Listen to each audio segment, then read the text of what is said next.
Let's look at the funk.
Look at the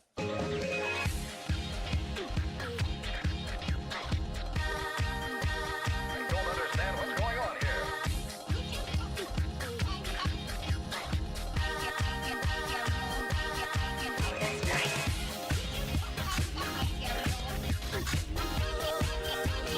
Don't understand what's going on here.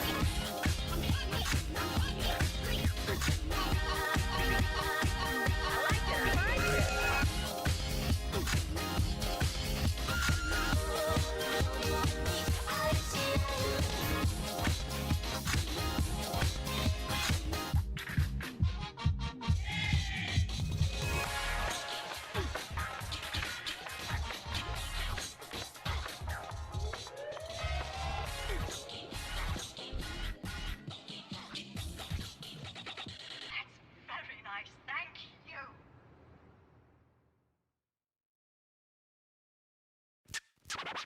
Let's get scratching. Scratch. Scratching.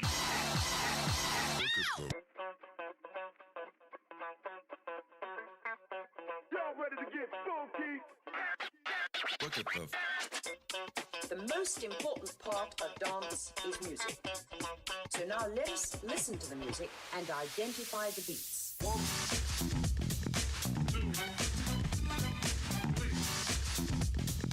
that was too soft.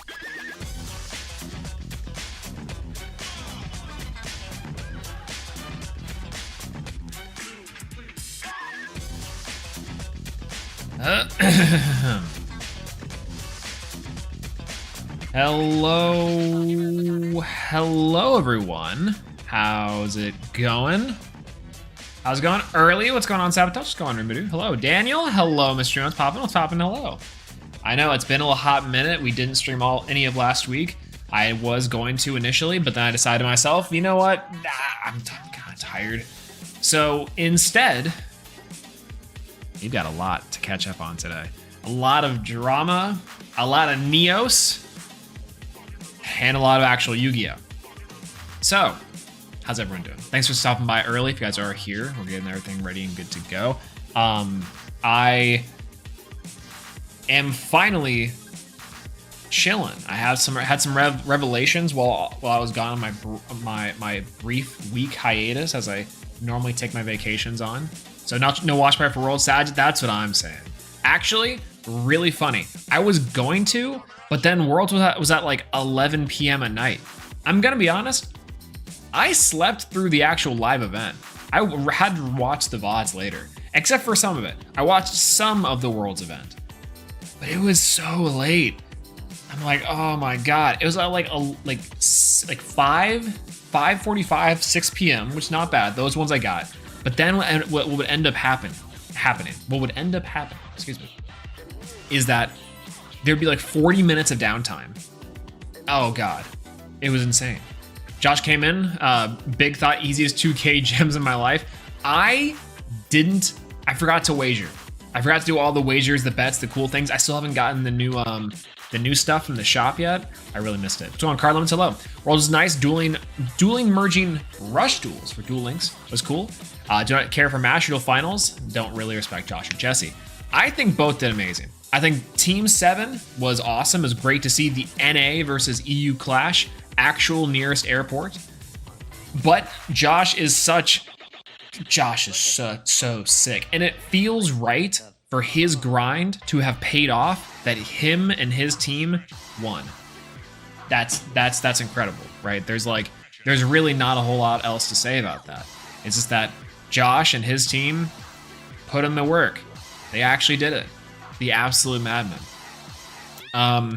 But it's also been a week since you and I have talked, so let's catch up. I know it's only been a couple minutes since we started streaming, but you know, we're in there big chilling. Okay, let's turn on, of course, the battle theme. How's the music for everyone? Is it too loud? Is it weird hearing me talk over it? You let me know. Hopefully nothing happens today. But we got some stuff to do today. Let's do a quick recap of what happened since the last time you and I talked. Let's do some Neos testing, potentially, for our series of Neos to the top, returning sometime soon. I'm hoping to get down a solid deck and to figure out what the kind of flow that I want for the deck would be. I guess real quick, before we get into any of that, I have moved on from my previous book to a new book called How We Learn by Benedict Carey. This book, yes, I do use bulk Yu-Gi-Oh cards from my bookmarks. So, one thing to note, I was in the middle of and had finished the previous books. I think I talked about finishing Waking Gods of Part of Sleeping Giants, and I thought I was moving on to this book. This is How We Lose the Time War. Instead, I have it on my DNR or DNF list. Did not finish list so far. I'm gonna get back to it. Dang it, because this book is only like 200 pages. It's not that long. But oh my gosh, is the writing something special. It's very interesting. The best way to think about this book is it's like a really complex anime. It's like entirely the passages, they're just all purple prose and metaphors and a whole lot of stuff in here that's like, okay, is this literal? Is it actually just surreal? Like, is it cerebral? I don't really even know. The point about this book, though, is that it's both. It's supposed to be both. It's supposed to be both literal representations of and actual events that happen inside of a time war, a time stream war back and forth. But it also has like Marvel-ass writing. That's the crazy part. So we're putting this on the hold list for now for the did not finish, but we're gonna get back to it. What's going on, 20th Lawrence? Hello, how's it going? Haven't been playing Master Duel at all, so as used to, I hope to get back into it soon. The new Cashier cards are coming out. They're coming out inside of Master Duel sometime soon, maybe like in the next 3 days apparently. So that's gonna be a lot of fun, which is great. Haven't caught a stream in about a month. Hey, to be honest, I haven't probably streamed in like realistically in like a month. But I just listen to audiobooks, too lazy for reading. I go back and forth, honestly. So sometimes what I'll do is I'll load up the audiobook from when I'm like in the car or like on commutes or if I'm doing something outside where I can't actually read. But then I will read when I'm on like on the toilet, or if I can't listen to something, or if I like have to have like my ears open, so to speak, then I'll read. Right? So I'll kind of do back and forth. And generally for most audiobooks that I do get or listen to, because either I get them for free from Libby, the Libby app for my library, or otherwise, I will generally have the physical copy of the book with me, or the ebook of some sort. But yeah, we moved on from that book, the Time War book, to How We Learn by Benedict Carey. Now, I'm only a couple chapters into this book, but I actually think this book is not as good as I was initially thinking. This book does the unfortunate thing that I think a lot of nonfiction books do to turn off people. They don't bury the lead. There are some books that do. I read a book or two books previously called The Power of Habit and also Reggie's Biography, which was Reggie Fils-Aimé, the former president of Nintendo America. I like those two because not only did they give you like a so what about each chapter, literally in certain terms of Reggie's case, where it kind of broke down and re-summarized what it talked about, but it also gave you a prior so what. Like, why should you care about this case study or this use case that I'm telling you right now? That's awesome, because this book does the opposite, where the entire time I'm reading it, I'm sitting here like, well, okay, what's the point? Like, where is this going? And that could be seen as a good thing. I disagree, especially in this form where this person is being like unnecessarily obtuse about what they're talking about. Really interesting stuff. It's talking about how we form memories and how the fact that we used to think that two prevailing theories was that memory was stored in specific parts of the brain. It's not true. People had brain surgery, and then memories, you could do things and form memories in some cases.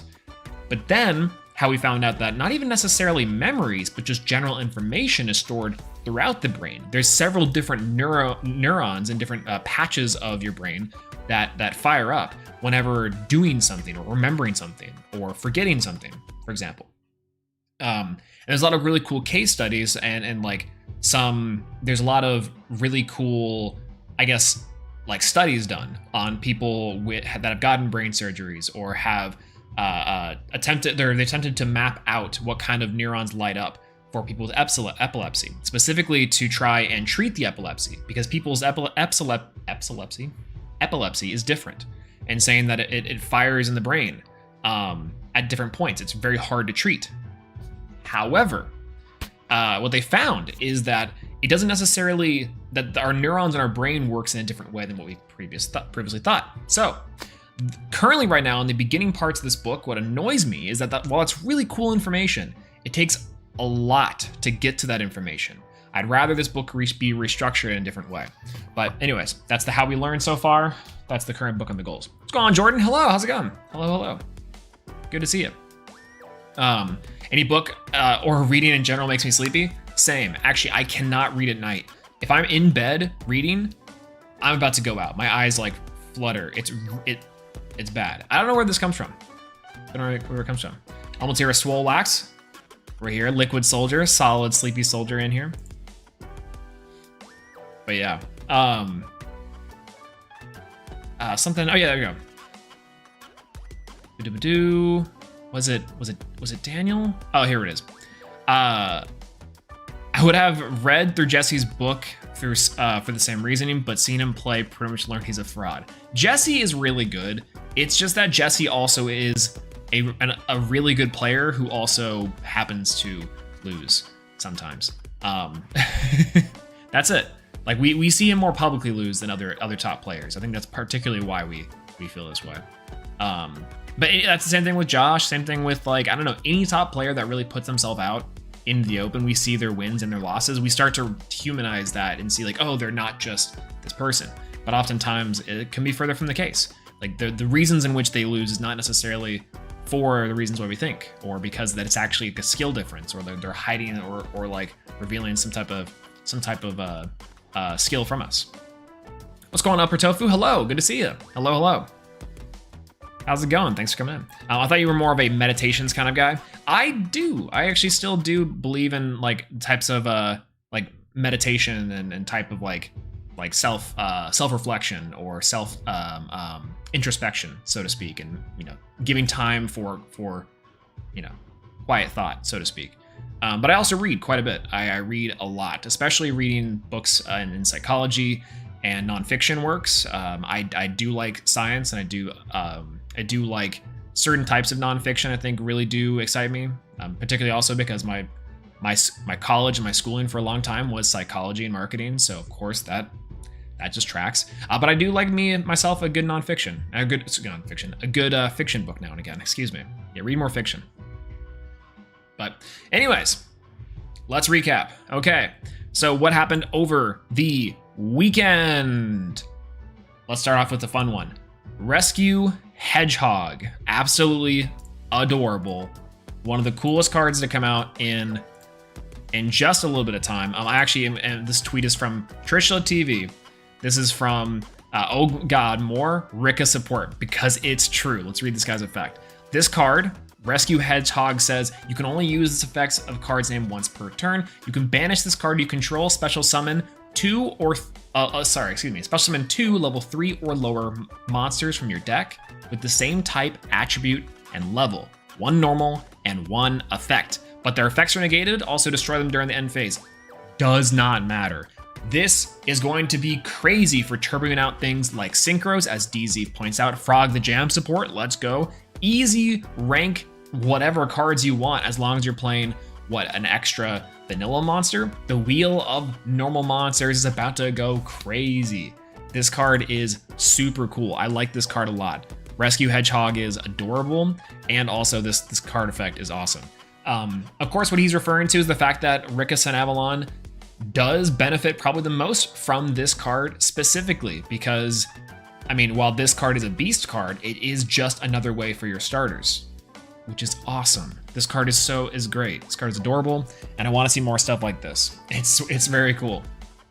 So yeah. What's going on, Matthew? Hello, how's it going? How's Cash Tira coming? Cash Tira is going okay. It's going to be coming out in 3 days here, and I could not be more excited. I just want to be done with tier elements and cards that have to do with tier element. God, it's rough. But but no, I'm talking about the philosophy book called Meditations by the Roman Emperor Marcus Aurelius. It's basically a book for gym bros who want to self-improve. Oh, I gotcha. Like literally the Meditations. So there is something to be said about certain works from, let's say, older authors in the Greek and Roman categories, or the old philosophers, particularly stuff about Stoicism and Meditations. Of course, we have the Republic, which is like one of the dude brodest things, or what's Nietzsche's book called, like those types. And yes, of course, I've read through a ton of them. But the really funny part about them is that like things have changed, and outside of general life philosophy stuff, most of the self-improvement books, you're just gonna get the same thing out of them. But they're interesting, I would say the least. I don't know if they're necessarily words to live by, but they are definitely interesting. But yeah, I like how this card was so close to being perfect for sous ships. This card is actually really good for sous ships, right? Oh, no, sorry. Level 3 or lower. That's right, that's where the almost comes in. Yeah, this card, I think if it was level 4 or lower, it'd be way too broken. The level 4, or the rank 4 toolbox is probably too much, and there's definitely too many like regular level 4s that this doesn't go into. This is also inadvertently hero support, because you can also use this for level 3 warrior monsters, right? AKA level 3 Bracinatrix and, is there a level 3 hero that's an effect monster? Maybe, I can't remember. Anyways. But yeah, if their effects were negated, why does it have to be vanilla? It's kind of what I'm saying. It'd be amazing. If they weren't negated, this actually would be broken, that's why. Bubble Man. Bubble Man's level 4, right? Definitely is, though. Yeah, I'm excited for the new meta. I see a lot of complaints about cash, but we survive tiers, we can survive anything.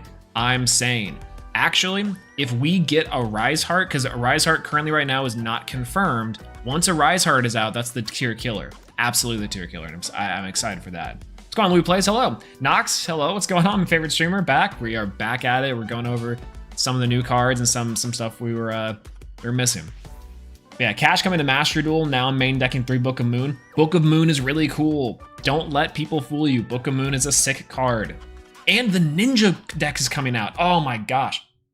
The Ninja deck's coming out. I might just play the Ninja deck for the upcoming format, because that Ninja deck is really awesome. It's super funny. It's like a neat little rogue strategy that's like a super budget. I love that it's coming out in a structure deck, according to leaks. Or not according to leaks, according to a bug inside of a Switch, the Switch version of this. What's going on, Red Hood? What it do? What's going on? Hello. Yeah, doesn't Rise Heart kill like every deck? A Rise Heart is broken. A Rise Heart is busted. Yeah, absolutely for sure. But anyways, yeah, this card's amazing. Rescue Hedgehog is adorable, and I think this card should see play. It will 100% see play in a bunch of other different decks and formats. I mean, most notably, if you want to really break it down, this card is probably really insane in something like Tri Brigade, which I know, like level 3 Beast Warrior Monster. It's like, there's so many applications this card covers that the other rescue monsters don't, and it's such a cool card. I think technically you could go into a Neospacian, but only one of them. So you have to mix the other Neospacian with this card. And then the normal monster. Amazing.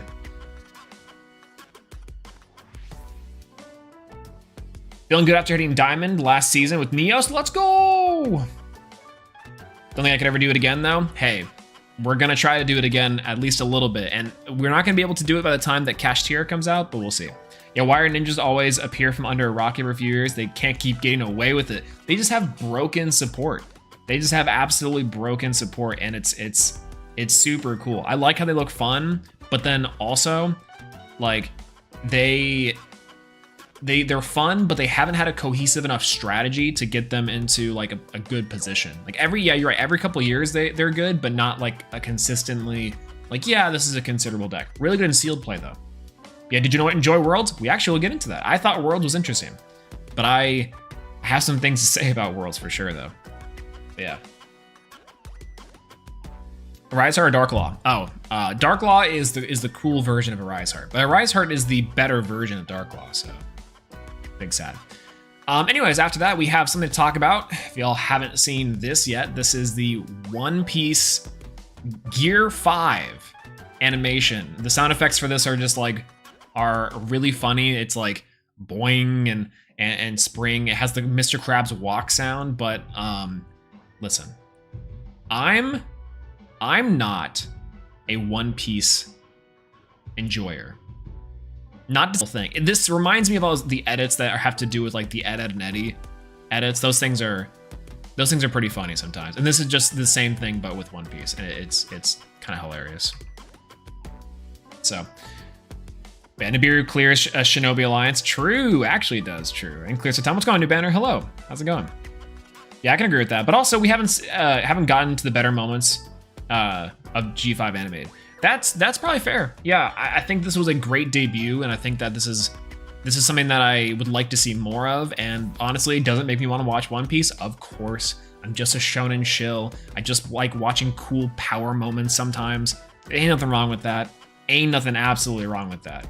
So yeah. Meanwhile, who was recently getting into Lupin the Third? That franchise has over 1,000 hours of watch. Lupin the Third is pretty quality, but also yeah, somewhat similar. It's kind of a old goofy stuff. Watching Hellsing. Hellsing's good. Hellsing is really good. Hellsing Ultimate specifically. I think it's the OVA. In fact, I know it's the OVA. All right, next we got to talk about something else, a little more drama focused. We haven't gotten to talk about the Let Me Know drama with XQC. Funny enough. So if you guys do not know, the YouTuber and creator Let Me Know, with 5 million subscribers, so it's pretty possible, released a video talking about the Kennedy assassination, and it was like an hour and 30 minutes long. XQC decided to actually talk about it. He decided to react to it with such amazing hits as and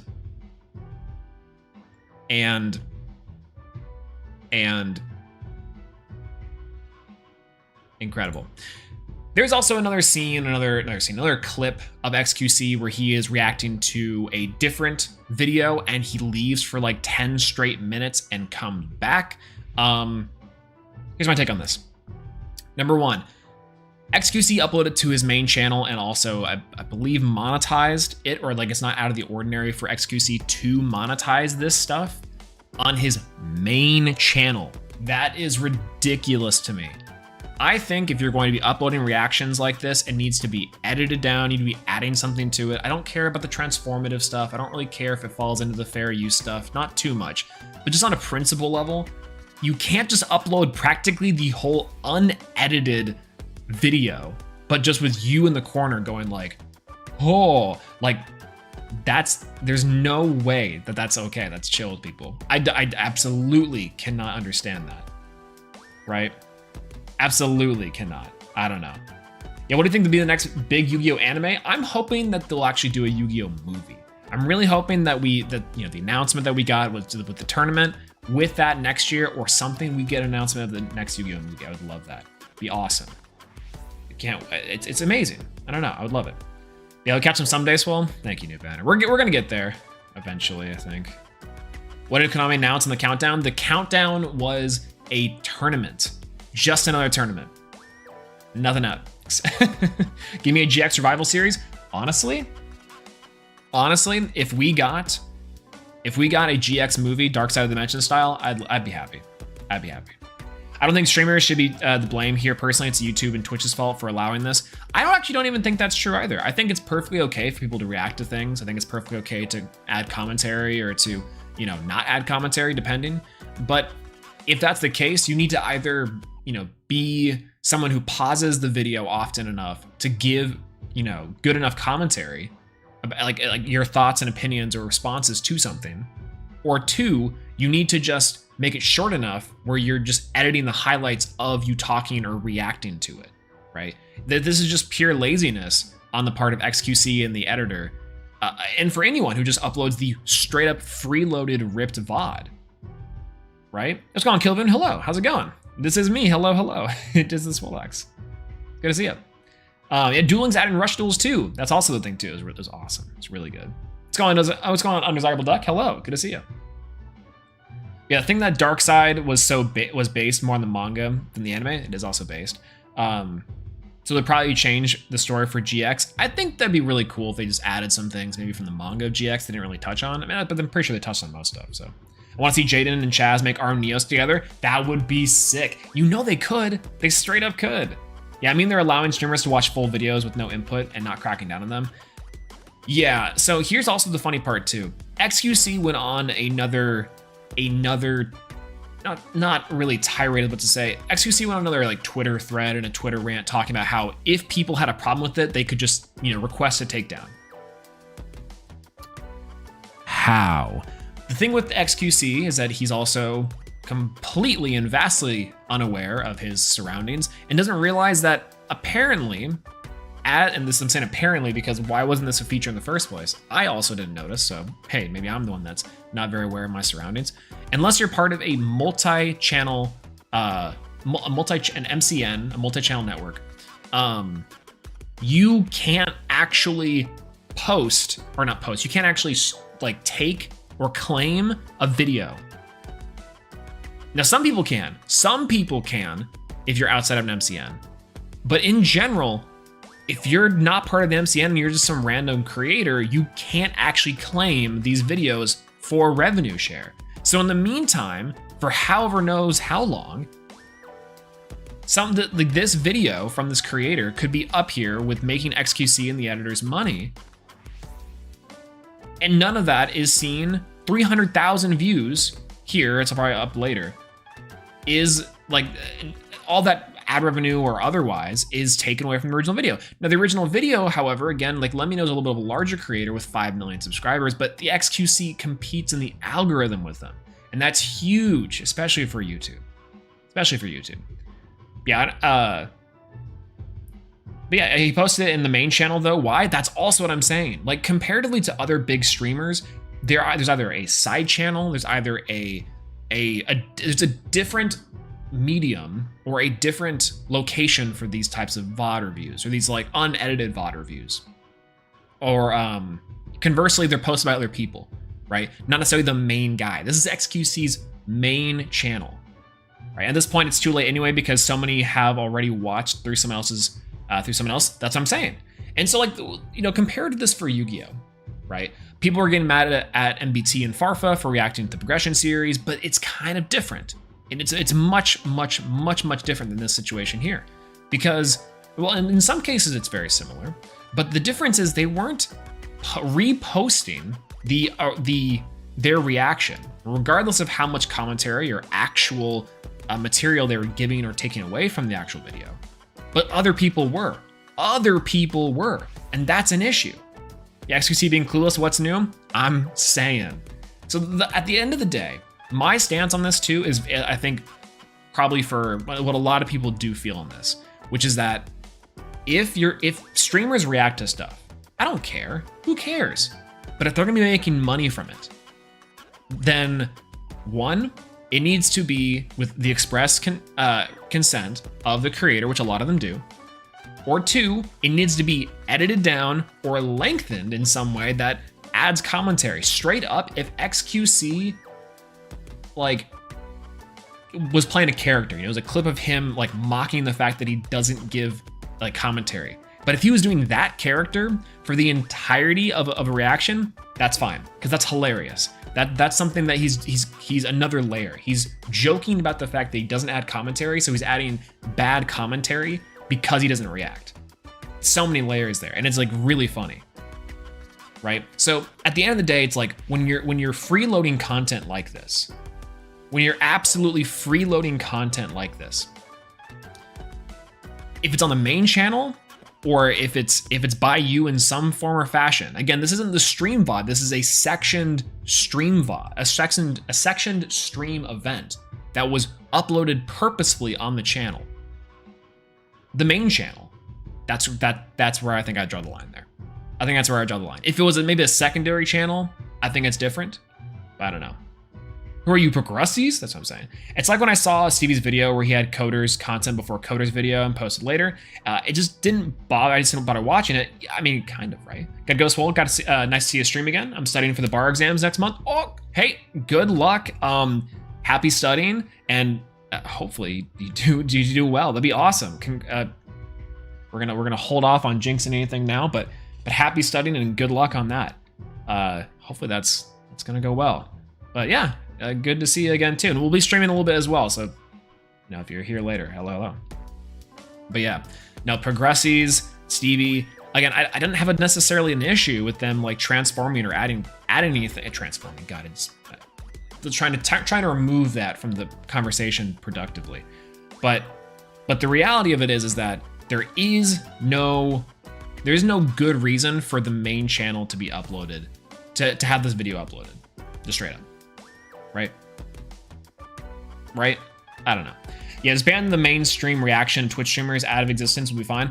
I mean, yeah, it is much lazier. Like, you know, Ludwig reacts to stuff and it's much different over on YouTube. But for the most part, like, you know, XQC and other types, they reacted to full seasons of Naruto on stream, which I think is hilarious, but also, yeah, kind of a problem, right? Like, we're also talking about the same guy who got upset and didn't quite understand why Kick said, no, you can't actually stream the entirety of The Dark Knight. So I don't know. But yeah. Does anyone else hope that zombies become meta again? Zombies are really cool. I think that zombies could, with a couple pieces of support, just become it over, right? So what's going on, Otakaru Plays? Hello. Finally made it to a stream. Good to have you here. I love that CV got career from being a scumbag. Nice guys finished last.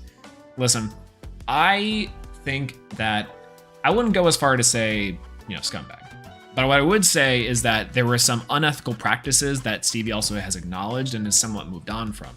What I will say, though, is at the time, and this is extremely disingenuous, and particularly why I also have a problem with it in this community, like, I feel as if it actively undermines the effort of smaller creators and channels. And I am biased there, of course, because I do think that for years, as someone, not necessarily even myself, but other people who try to actively become active members or to, you know, produce actual content for the community, both on the high level and the low level, and then all of a sudden you just get what, like 10,000 subscribers off of uploading someone else's stuff. It's and then trying to position yourself as a community leader. That's the point that I have a problem with. You can upload whatever you want, but trying to position yourself as a community leader is something that I'm like kind of an issue with, you know.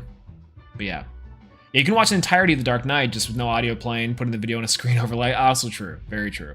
Yeah, he straight up stole and got hired so he wouldn't steal anymore. That's getting rewarded for being a scumbag. I don't know. At the time, Steve got like pretty flamed. And I remember too, like he had this really bad apology for, not to dig up stuff too much, I guess, but he has really bad apology saying that he, like, the reason why he was doing that is to get hired as an editor. And it's really funny, and that's a really funny thing, right? And I'm with you. Like, I think that getting rewarded for that kind of behavior in the long run feels really bad. But I think him moving away from it with the swiftness after, of course, he got in trouble, to be fair, you're right, is rough. And it did alter my perception on him and his content forever. Absolutely. Don't look at why Wincest is trending there, by the way. I don't know why. Yeah, Cashtira are going to be used in tiers. Cashtira Fenrir is going to be used everywhere. Absolutely. It's so good. It's one of a crazy, amazing card. But I'm saying. Why is it trending? No way. No clue. Anyways. Not to spoil too much. Let's talk about Worlds. This World Championship.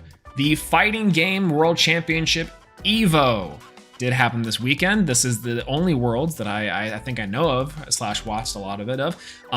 Had some of my boys go out there too. Shout outs to Mo and Sword Saint and a few others. The Woo out there as well. You know, making the house proud.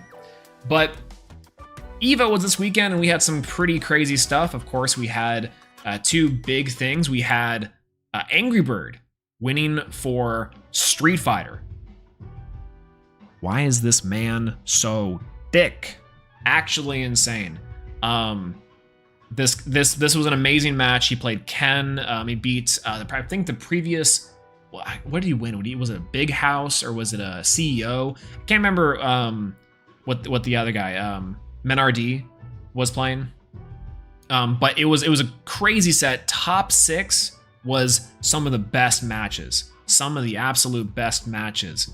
Oh God, it was incredible. Is he Muslim? I believe he is Muslim. Muslim, excuse me. I do believe so. He had a tweet talking about how.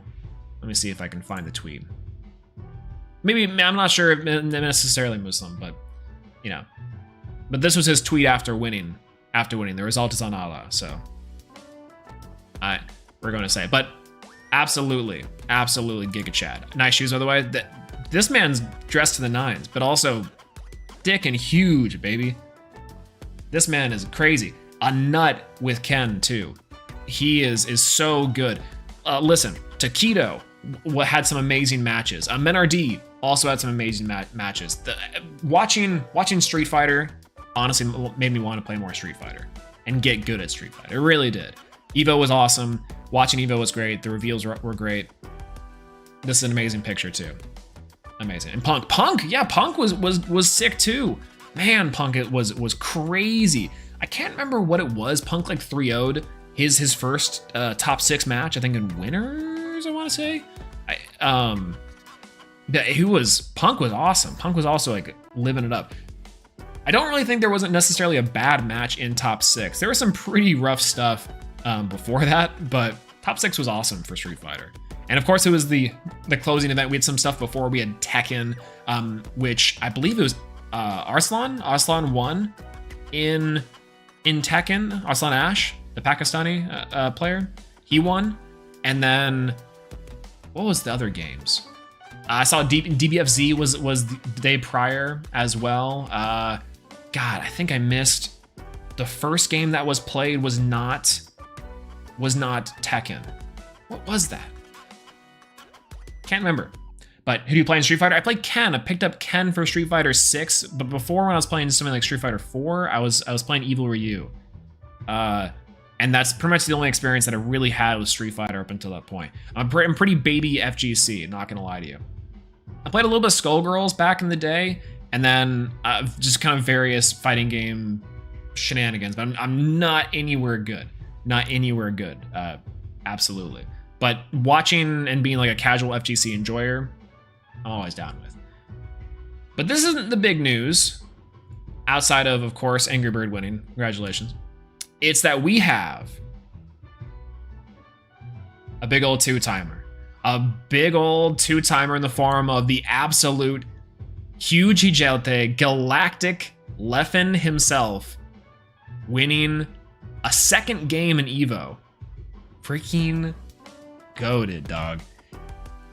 I love the fact that Leffen won this. Smash Master and Guilty Gear champion. Dude, it's crazy how good Leffen is. And to be fair, he deserves it. Man is grinding. He's proven himself on multiple occasions, and if he wins one more game, one more random game he picks up or tries to pick up, then I think it's undeniable that Leffen's good, right? At that point, you can't, like, man's a 2-time EVO champion in 2 different games. That's crazy. King of Fighters? That's what I'm saying. Trying to pick up some King of Fighters. I mean, my Spanish isn't very good, but I can play King of Fighters still, right? I think. But at least you don't play Smash, right? Only Melee sometimes. Not oftentimes, but Skullgirls woo. Let's go. Rhymestyle chooses to main Cammy. Does he main Cammy? Cammy's good. I mean, I think Cammy's funny because like I don't think Cammy's like as popular for a lot of reasons, but still really good. I'm just hoping that people just don't go crazy for any type of, you know, the outfits. I don't know. We'll see. I mean, watching Happy Chaos shooting was so entertaining. True, very true. Don't play Rugal against Spanish characters? Oh. After this event, he better go touch grass for at least 2 weeks. Dude, I think all these players need to touch grass. Some of these guys is like entirety of the past like couple months, which is grinding for Evo. But to be fair, Evo is the tournament outside of everything. I don't know. But anyways, but Leffen winning Evo was great. He completely deserved it. This match was awesome. I watched the entirety of the championship Sunday, and I was super excited to watch Leffen win. Of course, Mango had some tweets about it, which I thought were hilarious. But yeah, Leffen deserved it. Leffen's kind of the GOAT. Dragon Link literally best deck. That's a good point. Great segue into the Yu-Gi-Oh! World Championship 2023.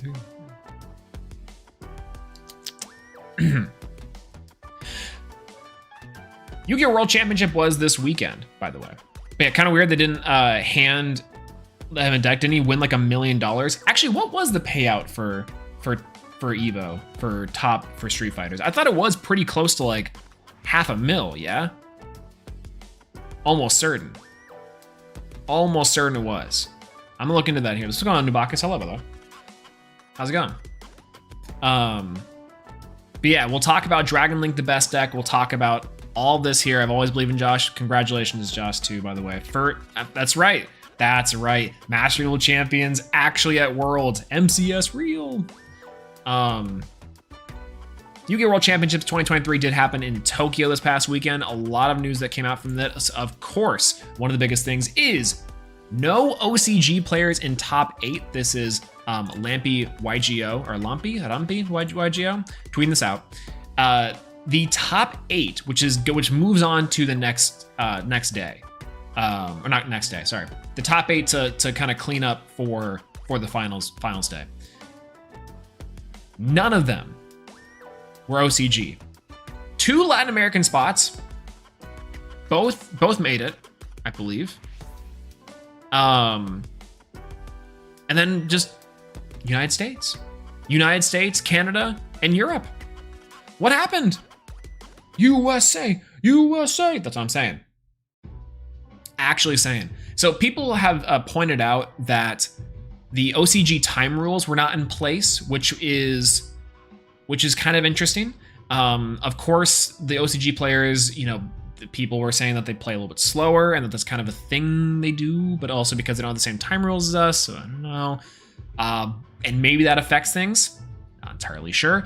But I think just in general, we deck build differently. TCG players and specifically USA players just deck build differently. The way we think and construct our decks is just different. And it's crazy. Absolutely crazy. This top 8 was awesome. I feel bad that Sunseed Jess, who was playing, of course, Rickus and Avalon, did not go into the finals, apparently beaten out by our champion. So, speaking of the champions, we have 2 that we're talking about. Master Duel champions, Joshua Schmidt, Quantalthink, and then Emery from Joshua Schmidt's team. I believe they were Snipe Hunters. This was the play. This was awesome. Big old jumbo Josh winning Worlds is, like I said earlier, I think Josh winning Worlds is such a poetic end to this journey of watching this man struggle and like deplete his own life energy to win Worlds. Super cool. Super cool. On top of that, We also got to see them face off against NA, literal near airport, but Jesse Cotton's team, or Ryan Dye, I think. I can't remember whose team it is out of the three. For Team 7, face off against them in the finals. You couldn't have a better ending, right? To Worlds, to Master Duel Worlds, you couldn't have a better ending. And we'll talk about some of the stream stuff and kind of the back rooms of it all here in a little bit. But of course, we got to talk about, and my boy Newt's excited for this one, Poly winning with Dragon Link. #1 deck in the world right now. The reigning champion is a Dragon Link deck. And that just makes sense. The beautiful, beautiful irony of it all is that out of any of the top contestants, any of the top decks in the past 4 years, Dragon Link is the one to do it. Dragon Link is the absolute one to do it. This deck that just won't die somehow, some way, and they win. I remember I was watching some match on day 1, and I think it was maybe Poly or is the other one playing Dragon Link. I can't remember which one that was. But they popped down against Labyrinth, the Harpy's Feather Duster, and I'm like, it's over. Absolutely over. They summoned the Wyver Buster, the light one, and then they comboed off, and I was like, it's just over. Come on, you can't do this to him. 1 card starters, 2 card conversions. Dragon Link is an absolute force. But Dragon Link player from the United States, baby. USA. Let's go. What's going on, Tiddly Bits? Hello. What's poppin'? Hello. Good to see you. And that's what I'm saying. That's what I'm saying. But yeah, Cotton versus Josh is a legendary match. Crazy good. Crazy good. USA, baby. Now, you might be asking yourself, It's Poly up on the main stage, by the way. Congratulations to our reigning American champion. Let's go. USA. But we gotta talk about the production value. Look how good this looks. They were inside of this crazy stadium. This looks so cool. Like little flags with, I think these are like LEDs on them, which is kind of neat. Look at this opening ceremony. The huge screens. Oh God, look at that. The promos. The players. The Poly. Crazy. Look at that setup from the commentators, the casters station. Looking out into it. Sponsored by Asus, G-Gear, InZone, which is a Sony brand. Crazy. This is what the stuff from something DZ took, good old Doug. From the main stage in the crowd. Look how cool. This is a beautiful sight. I wish this picture was a little bit less blurry, but I understand. And this was this was the venue. That was really neat to see. The venue on the outside, the venue on the inside. Now, while this looks awesome, do not get me wrong. Congratulations, Josh. Let's take it back to day 1. Let's take it all the way back to day 1. First things first, talk about the commentary. This is the commentary for day 2. They had, I can't remember this guy's name. He's an actual shoutcaster for other esports. He's pretty good. Billy Brake, and then also the European caster. I cannot remember his name. Also really, really good though. And forgive me for not remembering the name. However, this is our day 1 commentary crew. And I saw a lot of people complaining and not seeing the vision that was Jerome and Billy Brake. First and foremost, I'm actually surprised this is a real screen.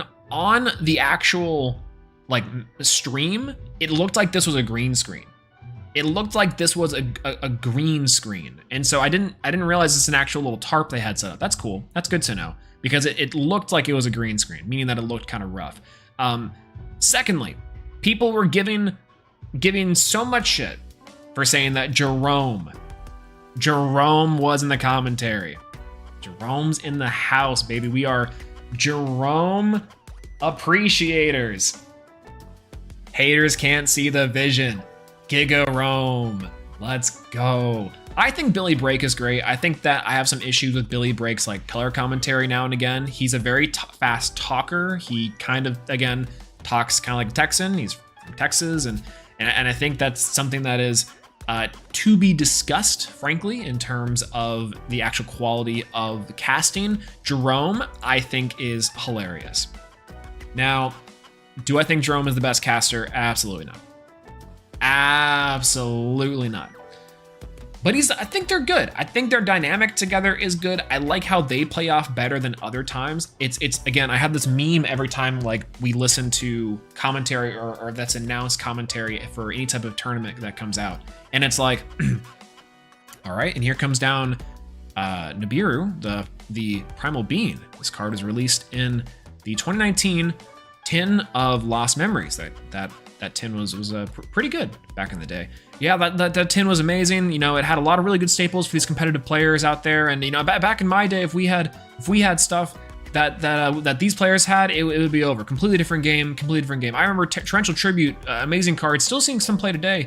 So that's a really good card. And it's like, yep, that's correct. And that card is also available inside of the reprint set that's coming out in March, along with new Dark Magician support.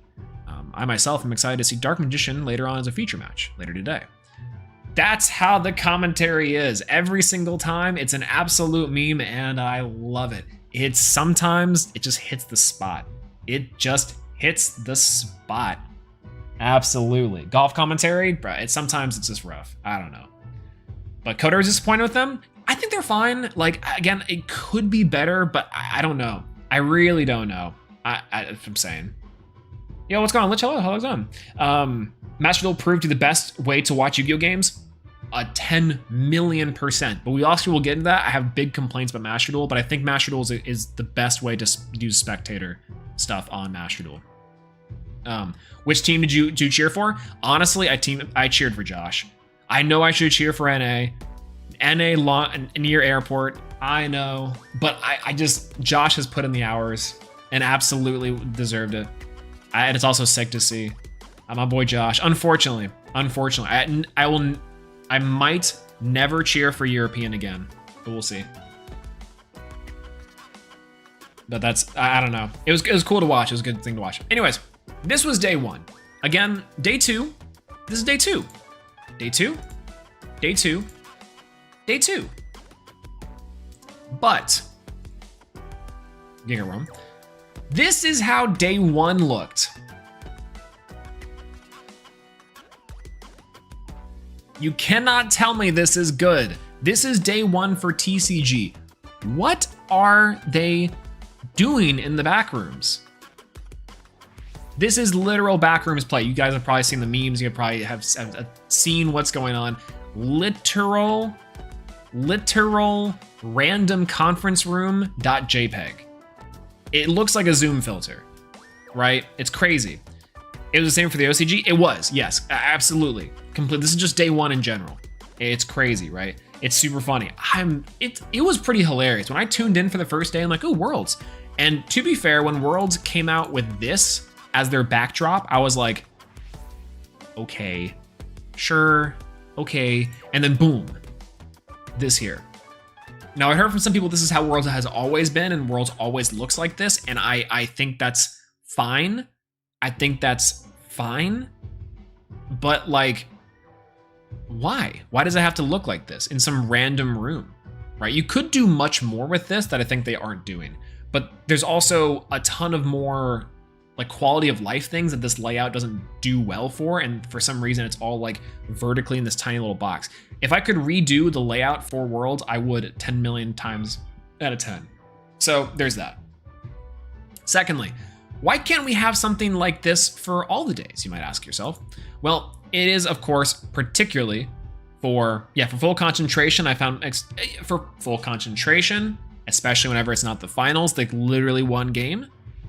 But 2, because of cost, because of cost, they very clearly, you know, why would they? It saves them so much money and so much event and venue time to not rent out the venue for 2 days, right? Absolutely it does. So I understand why it looks like the back room. That's the only reason, is to cut on cost and save the cost. That's it. Save on time and cut cost. Personally, I think there's a lot of dead air between the streams, and that's probably my biggest complaint that I had the entirety, outside of the fact that it looked rough around the edges, is that the quality of the stream, there was like 50 minutes between rounds, and this is your setup. I understand when it's Worlds. You know, you have to swap the stage to make sure and test to make sure the screens are working, commentators are on the same page. But when your game looks like this for the first day of Venue, why is there so much dead air? They flew out content creators and YouTubers out there for what? I don't know, right? Like we actually really don't know. But the point is that like this is how this looks, and this is not great. This is not a good look, especially for your day one. Not at all. Not at all. Yeah, we need the Kaiba dome, the big blue eyes dome. I'd be really funny. That'd be actually, I'd be down. I'd be 100% down. Talk about the paper mats. This is, of course, MC Jess going out in I think this is the top 8. No, this is not top 8. This is later. This is earlier. This is more day one stuff. They had them in, again, a random conference room of some sort when they were playing out their games. And they were playing on what perceivably, I guess, was paper mats. This is apparently it was plastic. Apparently it was like little plastic things that were on the table. It wasn't necessarily paper. I think that's super weird. Why not just give them cloth mats for all of it? I don't know. But these were the situations that we were dealing with. We were dealing with Backrooms random office.jpg look for everything. And that's kind of whack, right? Like that's extremely whack. You are a $1 billion corporation. You can't do even just on the surface a little better than this, than this. I understand that this isn't too bad. It's at least looks professionally done in terms of the stream. Maybe the layout could be better. I don't know. But then when you look at the environment that you're in, it looks like a local. At least open the blinds. That's just for pure privacy and for probably concentration. But pure privacy just in case we're all like, where are they? You know? But I don't know. This was the Master Duel locations. This was in the other part of the classroom that they were sitting in. And this was their setup. These mice are actually pretty nice. These, I can't tell what kind of mice those are. And the actual mats themselves are kind of cool. They're these big little OCG mouse pads, kind of neat. The headphones seem to be pretty adequate, and the chairs seem pretty accurate. What are these keyboards? They don't need the keyboards, to be fair. Keyboards aren't necessarily super helpful in Master Duel, so I understand the keyboards being cheap. But then what are the monitors? Look at these monitors. These are what they're playing on. These are what they're playing on. And you know what's even better? The Duel Links ones have these little stickers on them. It's like they just taped their name to these Dell monitors, these stock Dell monitors. Isn't that crazy? Isn't that hilarious? Look at this. Listen, I have one of these monitors like in the other room. In the other room, I have one of these monitors. That's what I'm saying. At best, Night Video has it correct, 75 hertz. These are office stock monitors. And the finals were played on these. I remember watching some finals. Maybe we have like a picture of that somewhere in here. They had these monitors. At best, these things are not the 60 gigahertz monitors. They are 75. 4K at least, I absolutely doubt it. These are probably the 1080p 75 hertz monitors. I have them at work. I have them at home because I got them from work. Incredible. You might as well have played on like ancient technology. And I get it. You don't need that for Master Duel. Like again, it's this thing of a cost-cutting measure that I kind of get. These keyboards, I understand. You don't really need to have a high quality keyboard. The mice are good, and I think the mice make sense. The mice are quality. The mouse pads look cool. But at least put like a tablecloth over your foldable table, right? Give them, you're sponsored by Asus and you're sponsored by InZone, the Sony company, right? But put one of those inside the thing. Isn't it crazy? Isn't it crazy, right? Talking about your outside life, Brett Ruggles level right now. Look, we're trying to get as big as Ruggles, and so we have to start, you know, thinking like Ryan. Yeah, it's not a AAA game.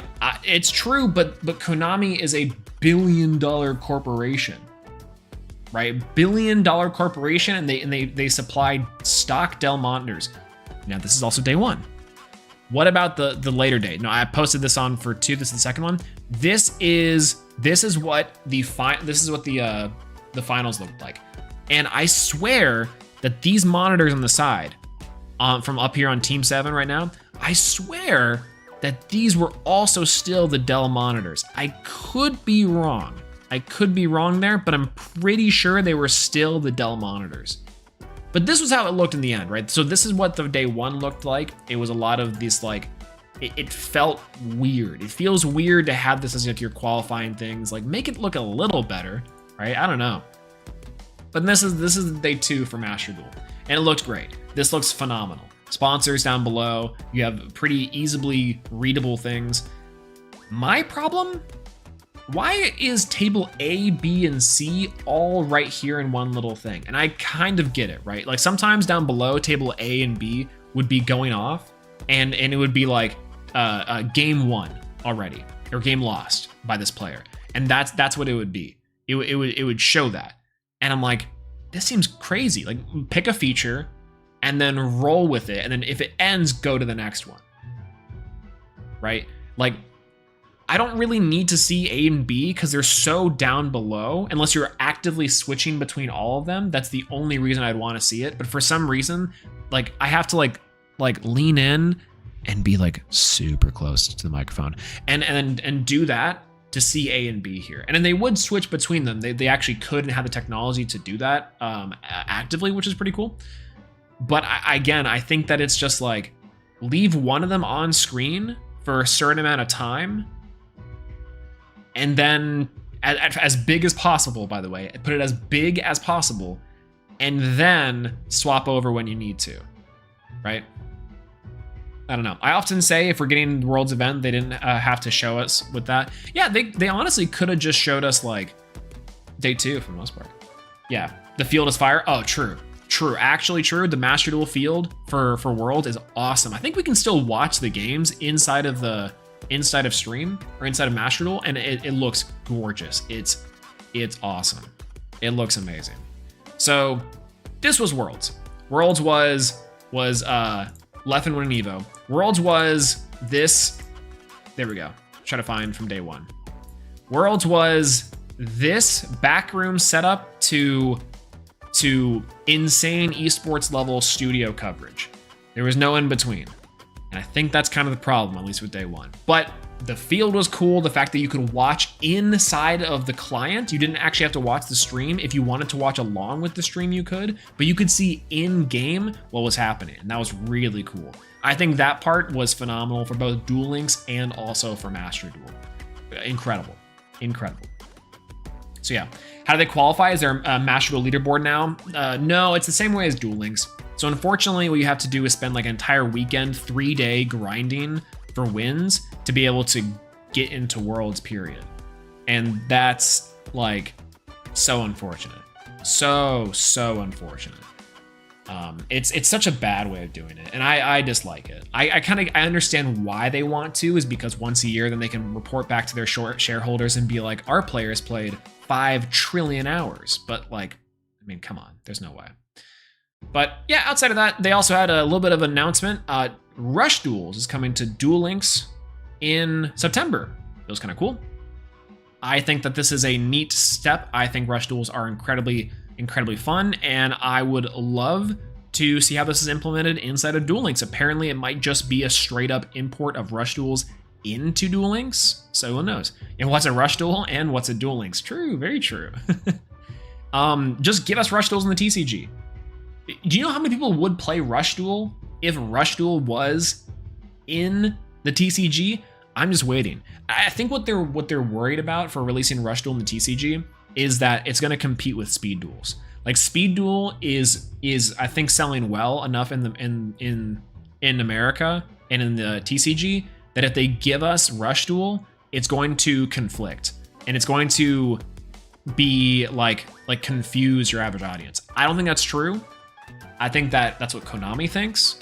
And I think that Konami thinks that, oh, we can't release Rush Duel paper until they're almost done with Rush Duel, with Speed Duel, right? Isn't Speed and Rush the same thing? It's slightly different. The verbiage is the same. speed to speed and to rush is the same. But the actual card game itself could not be more different.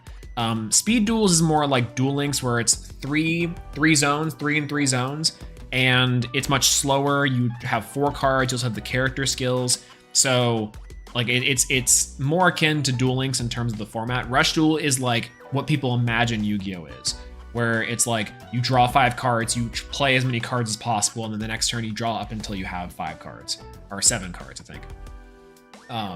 And all the effects are fast, they do things. The artwork, or there's different artwork, they all say different things. It's pretty interesting, actually. Yeah. They remind me of that old Yu-Gi-Oh game called Barn, or BAM. Is it BAM? Maybe. Yu-Gi-Oh Uno, but for smart people. True. True. So yeah. I do want to point out, and I'd be hard pressed to point out that this is what the Worlds campaign for Yu-Gi-Oh is like. Look how colorful. Look how cool this looks for 2023. They have a cute little trailer that they're not even engaging with, but they it's not even the realm yet, but they're doing this. Look how good this field looks. This is crazy. This is awesome. Then we also have, they had a Worlds trailer in the form of, where is the Worlds trailer? It's this one. They had a beautiful trailer for Worlds, and this is animated perfectly. Oh my God, it looks good. This is what they got.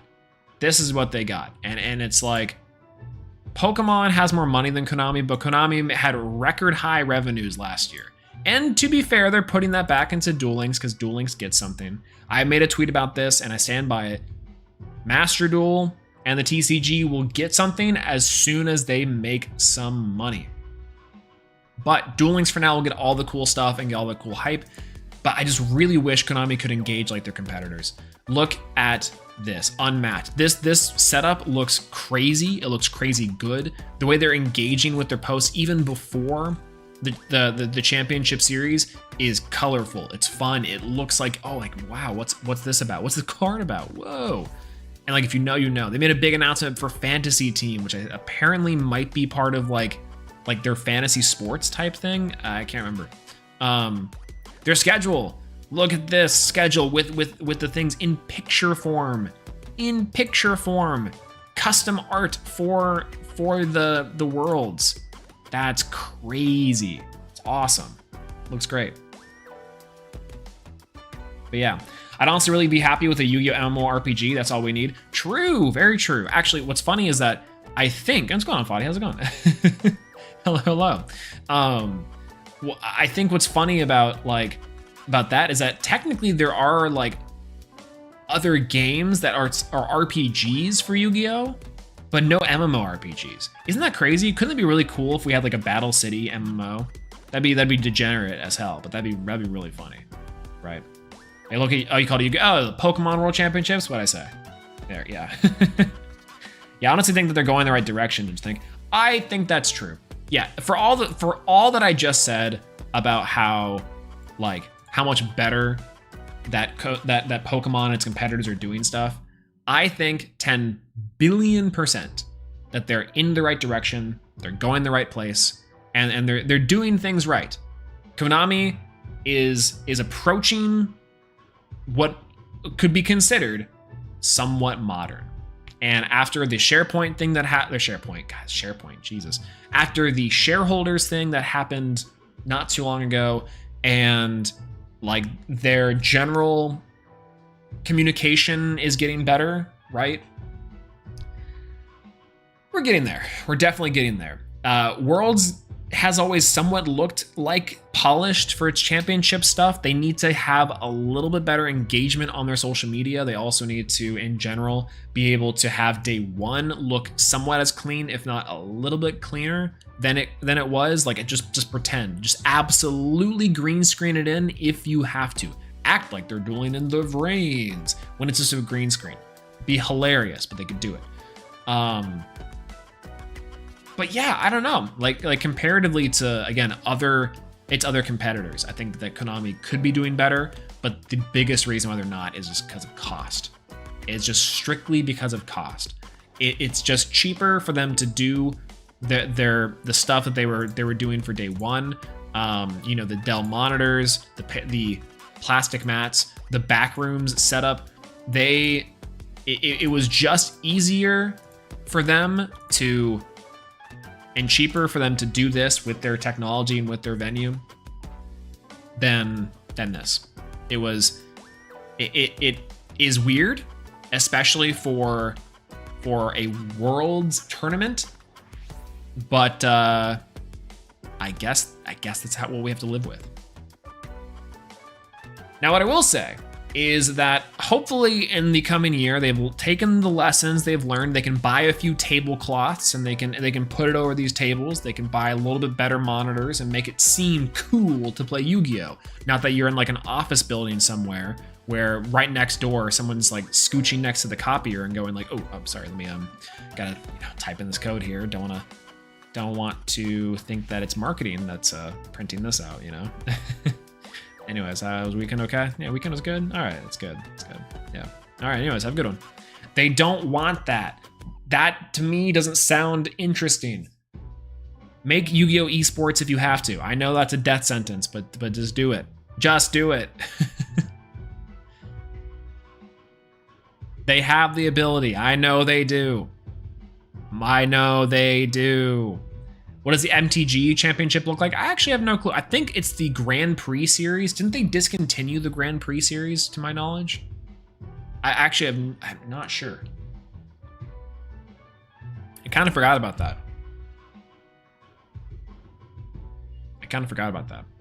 But anyways, that's kind of the big news with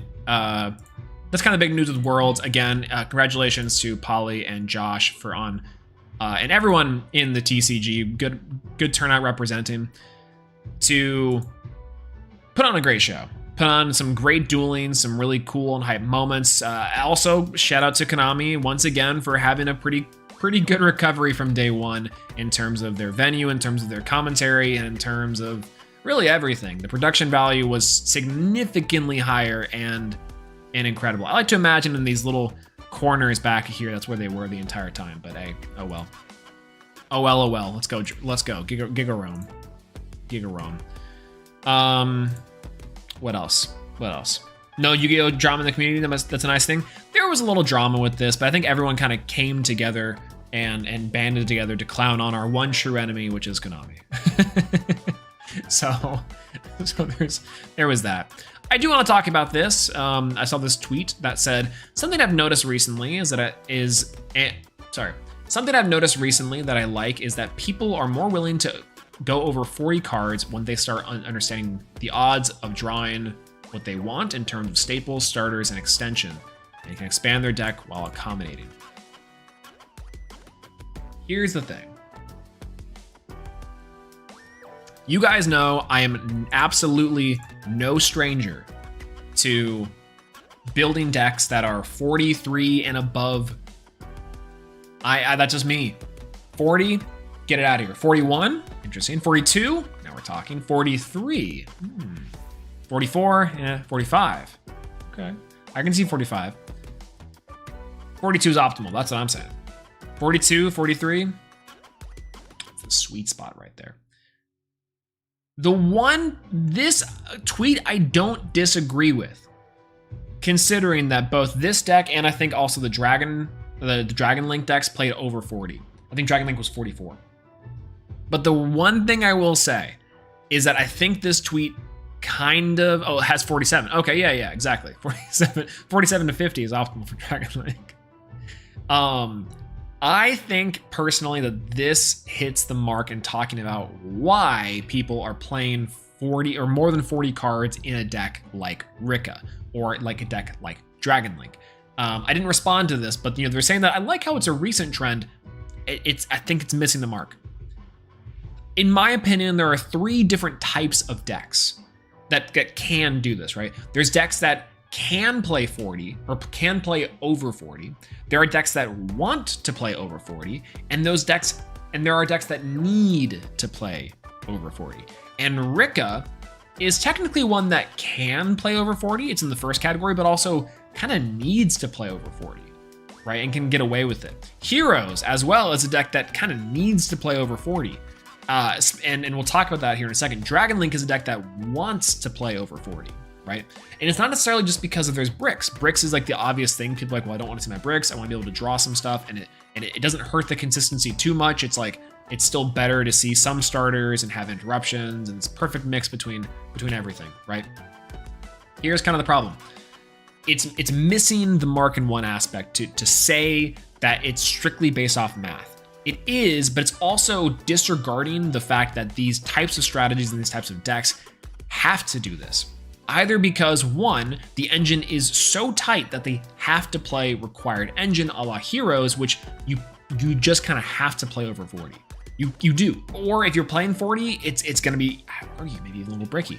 Because the hero engine itself is like 20 cards. That's half of your deck has to be dedicated to non-engine.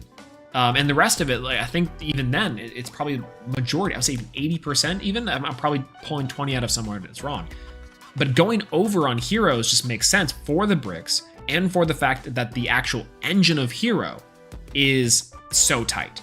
It's you cannot get rid of anything. It's so, you can maybe get rid of a few flex spots here and there, like 3 cards for hand traps or 6 cards maybe for stuff to side into and side out of. But that's that's what I kind of see in Rika too.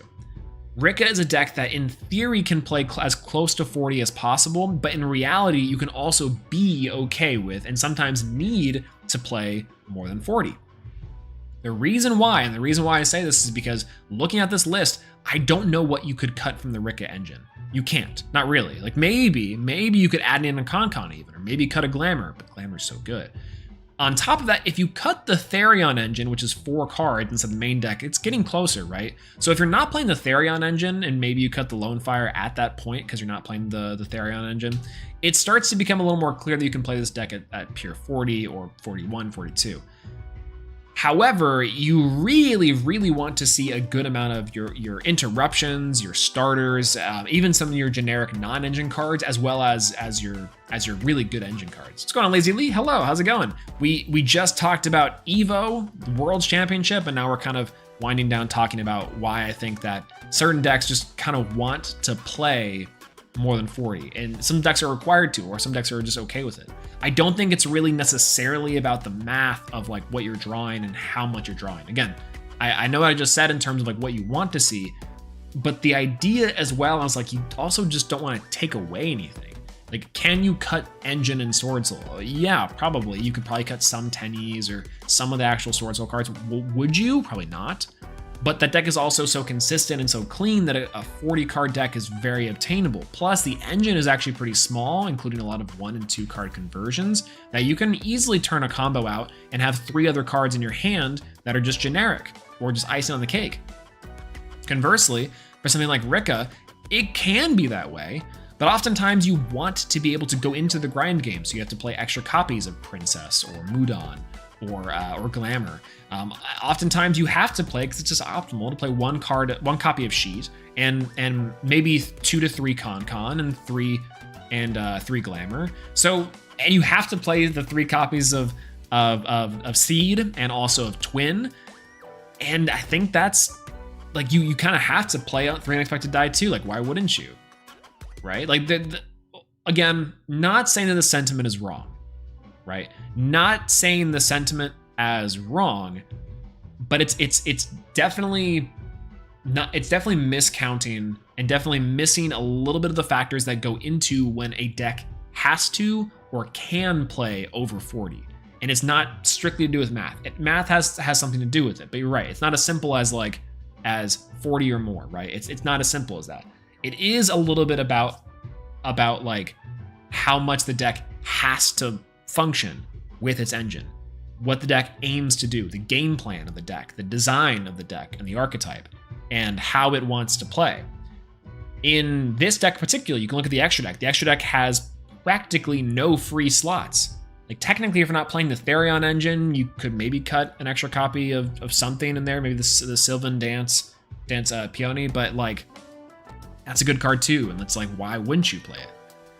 Right? There's like in the engine, the extra deck, not a lot to cut. So the only thing you can do is say to yourself, well, I kind of need to play Ash Blossom. I kind of need to play Droll here. I don't know. But conversely, and again, I think it's best explained inside of Heroes. Heroes as a deck and as an engine, it's just so bulky that you really cannot cut anything. Like, yeah, maybe you can cut things here, but like, yeah, staples are also the reason. Exactly, you gotta have a certain level of all of it.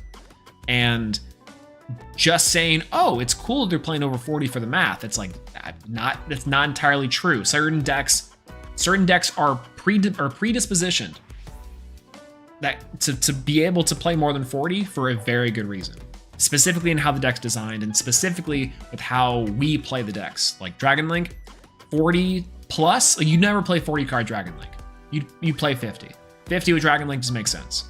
Or conversely, it's like Cyrus Eldlik, Pile, all the Pile decks. Like, why do those decks want to play 50 cards or more than that? Is because, of course, for the bricks, but also because you can, and you're allowed to, right? It's fair to say that Heroes do better in board breaker formats. I kind of agree with that. What's going on, Jacob? Hello, by the way. Hello. Yeah, Heroes do a lot better inside of formats in which, like, going second is better. When going first boards aren't as strong, Heroes do very well. But yeah, for me, when it comes to deck, it's 40, 44, 60. That's pretty good. I'm a big fan of 40, 42, 43, 45. I generally don't like to go above 45. I think for my decks that I like to play, I don't think it's super necessary. But sometimes I'll play a pile deck and it's fun, right? Imagine Neos and Elemental here in Destiny in one deck. Oh, what a great segue. What a great segue into what we're going to be doing today.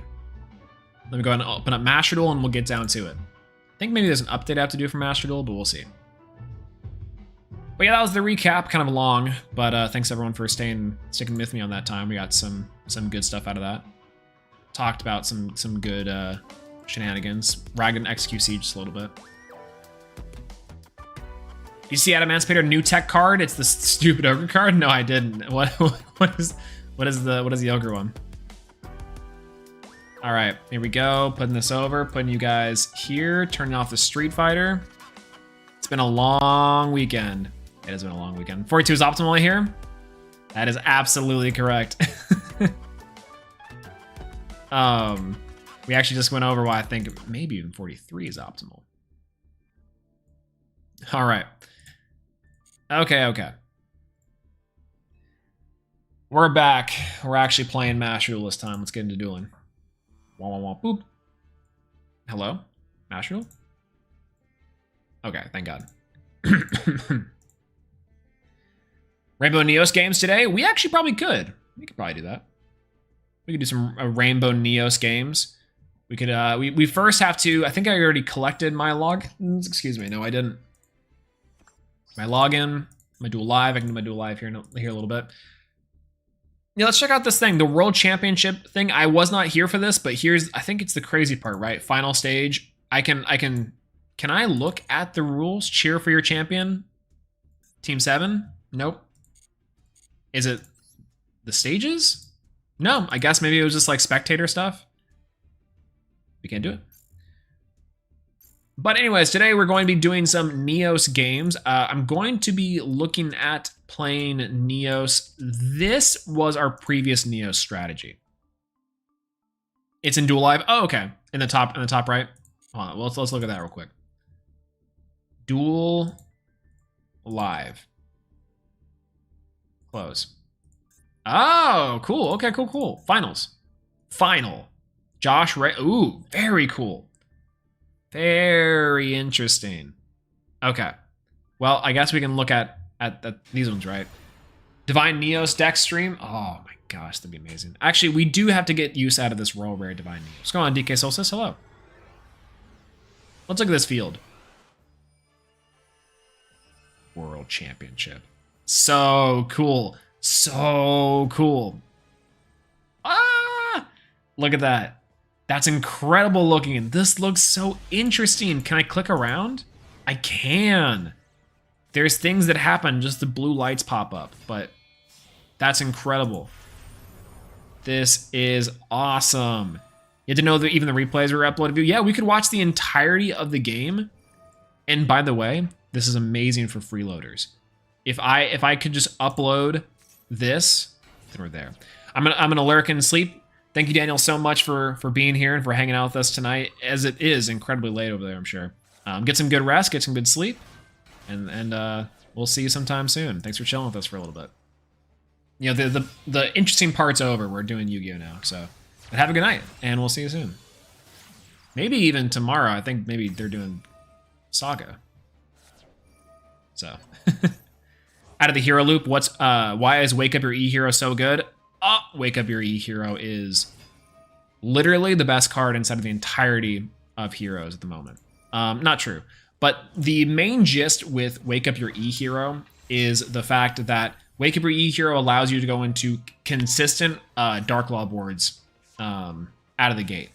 You can usually end on a DPE Dark Law every single turn. And with the new addition of the new Flame Wingman card in the TCG, then allows you to go into Shining Neos Wingman on top of Dark Law and DPE. It's like pretty much every single hand becomes a Dark Law DPE. All right, did Josh lose this one? I'm pretty sure this is like Josh did actually lose this one. By the way, these sleeves look so cool. The purple like this with the thing, this is awesome. People have already uploaded them. Oh, they have? Have they just uploaded these ones? Like just straight up the actual rips? That is hilarious. That is hilarious. And, you know, with them, they're right. Yeah, I guess they could just go through and upload these as they are, replays-wise. The World Championship replays. It's pretty cool. I actually don't know if... I'm pretty sure Josh loses this one, right? The field is just nuts. I love it. It's so cool. I love the way this looks. I like how you can still click on it and do things. The little intro for diving down is awesome. I like how you could have watched all of this live. Konami really did a good job on this end, I will say. I watched this part live, the call by into the Nature Ruining, negating the card. Yeah, this was unfortunate. Yeah, big Jover. Big Jover at that point. Yeah, if you already have access to Dark Claw, then you can get guaranteed Plasma Dark Angel with it. Yes, actually, very true too. The combo lines open up a lot with Wake Up Your E-Hero. It's pretty great. All right, I don't even know if I really need to watch the rest of this. This is just kind of is what it is territory. Boom. Yeah, big over. Big over. Sorry, Josh. It's okay. You're a champion. You won anyways. Oh, whoa. I missed that. The little thing, there's tears inside the field at the bottom. Oh, cool. And it like fizzes up like that. That's neat. That's really neat. But cool. Check that out. It's in the Duel Live section. That's awesome. Okay. So let's watch something. So this is the Neos deck that I thought was actually pretty good in terms of a modern hero Neos Jaden list. It does use DPE, and I think that might be partly cheating, but it's also so good to use DPE that it's like, why not, right? But conversely, is this not really a Neos deck, right? Like how much is this is this more of a hero deck than a Neos deck? And I think it's definitely a hero deck, but it's still like Jaden-esque. And this is probably one of the better ways to play Neos for sure, right? But I was thinking Ra 10, the Heavenly General. Please look it up. It's the new hated card. Ra 10, the Heavenly General. Oop. Oh, this guy? Oh. Yeah. This card's kind of funny. This card came out, I think, a while ago. But once per turn to the semi-phasing target one face of monster's card points to, especially one level 4 monster of the same type as you have off your hand or zone's card points to at the start of battle phase. One point goes. That's pretty good, actually. That's pretty annoying to deal with. Plus it's an Earth, it's 22. It's pretty sick. Yeah, for monotype challenges, Warrior, Link, and then this is actually a pretty good one a while back. Tech choice to play for yeah, for any type of sealed or monotype for Warrior or for Earth. It's pretty cool. Kind of like it. But yeah, this is super annoying to deal with. just summons barrier statue. I'm kind of right because you can do the barrier statue as a rock monster, right? I know it's definitely an earth monster. The barrier statue of the desert, whatever that one is, the stone. Yeah, it's definitely more of an Omni hero deck. That's kind of what I'm thinking, right? It's definitely more Omni hero than it is actually Neos, right? So is Hand Loop Neos better? Is Hand Loop Neos a more viable option to play? So if we're thinking about Neos, Barrier Statue of the Drought, that's what it is. Thank you, Nicholas. Hello, hey, what's going on, Nicholas? By the way, hello. Good to see you. So if we're playing Neos, we're playing Neos 2, we'll call it. Put in a copy of Neos. Maybe a copy of Rainbow Dragon. I think that's pretty good. Then we'll search for Neos cards. Probably a copy of Neos Fusion. Hand Loop is more like Destiny. We can make it not necessarily, but yeah, if DPE is cheating, then so are the Vision Heroes, right? Like I think they're really good as an engine to get more consistency out of your plays. Otherwise, we're just playing what, like Engage Neo Space, 2 copies of Spirit of Neos, 1 of you, 1 Rainbow, 1 you. Definitely an Instant Contact, definitely 2 End Shuffle, probably a copy of Honest Neos, probably the Shining Neos Wingman, right? Like that makes sense. I'll draw Rainbow Neos. I'm actually saying every single time we play this, that brings up a great point. We end up drawing Rainbow Dragon 9 times out of 10. In fact, we actually have a counter. We have a counter. Yes, we actually have a counter still left over from the Master Circuit series where I drew Rainbow Dragon. I think this is from a different one where we played Dark Magician decks too, as well. But we ended up going like 3 out of the 5 rounds we played, we drew Rainbow Neos in our opening hand. It was hilarious. Gotta play Neos Kluger. Neos Kluger was really cool too. I did have a good time playing with Neos Kluger Turbo for the series. That was great. Favorite Contact is pretty chill. These in here too. That works, unfortunately. Rainbow Brick Strikes again. That's what I'm saying, dude. All right, here we go. Probably, I don't want to play more than this, but we'll probably have to. Neospacian. We have Crosskeeper. Crosskeeper's nutty. Cross Porter is really interesting, but I think we're not going to do Cross Porter. Maybe 2 copies of Convert Contact, a copy of all the ones that matter. Unfortunately, for Scarab 2, because it'd be funny. Next, I think I kind of like the idea of Next, but it's kind of funky. I do want to play Marine Dolphin and what's the other one called? It's Marine Neos. Yeah, that one I think is a hilarious line that we can definitely go to if we really wanted to. Maybe a couple copies of Neo Space Connector would be interesting. What do you guys think of this so far? Gotta live by the engine, die by the engine. That's true. Very true. Yeah, it's more of 12 of 10. It happens every time. Bro, I don't understand. Every time we take it out of the deck, too, we just end up bricking, which is rough. But, all right, let's add some staples in there. Gotta add 3 Maxi, gotta add 3 Ash, gotta probably add a Flame Wingman for some reason. I'm feeling that's necessary. Gotta add a Feather Duster, probably gotta add 2 copies of Call of the Grave, 1 copy of Crossout, definitely 2 Imperm, 3 Evenly Matched is pretty big. Now we're on 38 cards. There we go. See, now we've filled out the deck just enough. Predaplan Vertanaconda, definitely got to go in there. Now I kind of need 2 copies of. I kind of can't search them, frankly. But like, how am I gonna summon Shining Neos Wingman with Favorite Contact? I think we do that, right? We don't really need to do that, but we can. So, what rank are we? We're in gold, so we can pretty much play anything we want. Yeah, Nibiru is going in 100% after cash comes out. Yes, 10 billion %. Nibiru is going in. Plus Book of Moon. Both of those are definitely going. Yeah, Neos Link Spore would be cool. That's right. Hummingbird summoned that 1 Neos Fuge. What?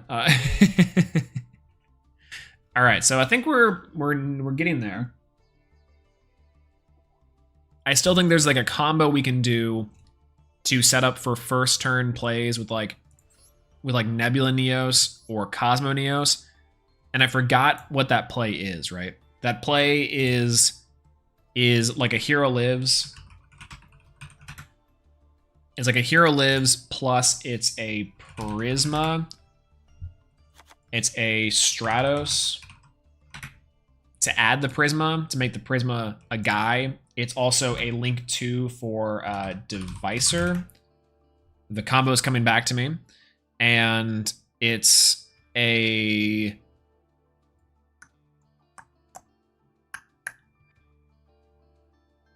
I can't remember. Book of Moon is so back. Book of Moon is... I love that Book of Moon's going to be good.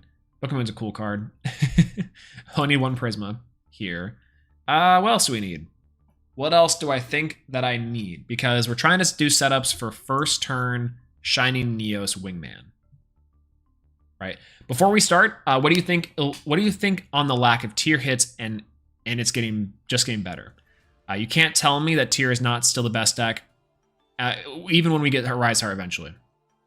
Unfortunately, that is still the true take.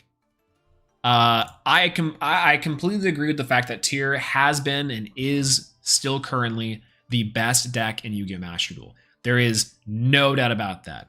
Phenomenally true. Phenomenally true on a level that is uncomfortable to admit, because everywhere else tier is playable, but it's like gutted. And it sucks, right? Because Tearlament is so oppressive in this game. Even though Tearlament is a skill-based deck, it's just boring. We've had like 4 months of Tearlament now, and it's like, can we not? I kind of understand, right? But it's like when you have a deck that is clearly in the top 1%. Now, fairly enough, you know, Sprite and also like Runic, and there's other various matchups and other good decks in the game. But even Sprite, which is pretty close to Tearlament in terms of representation, is not as powerful, hands down. Now, when a Rise Hard does come out, yeah, you'll still see Tearlament at the top, as long as Tearlament stays here.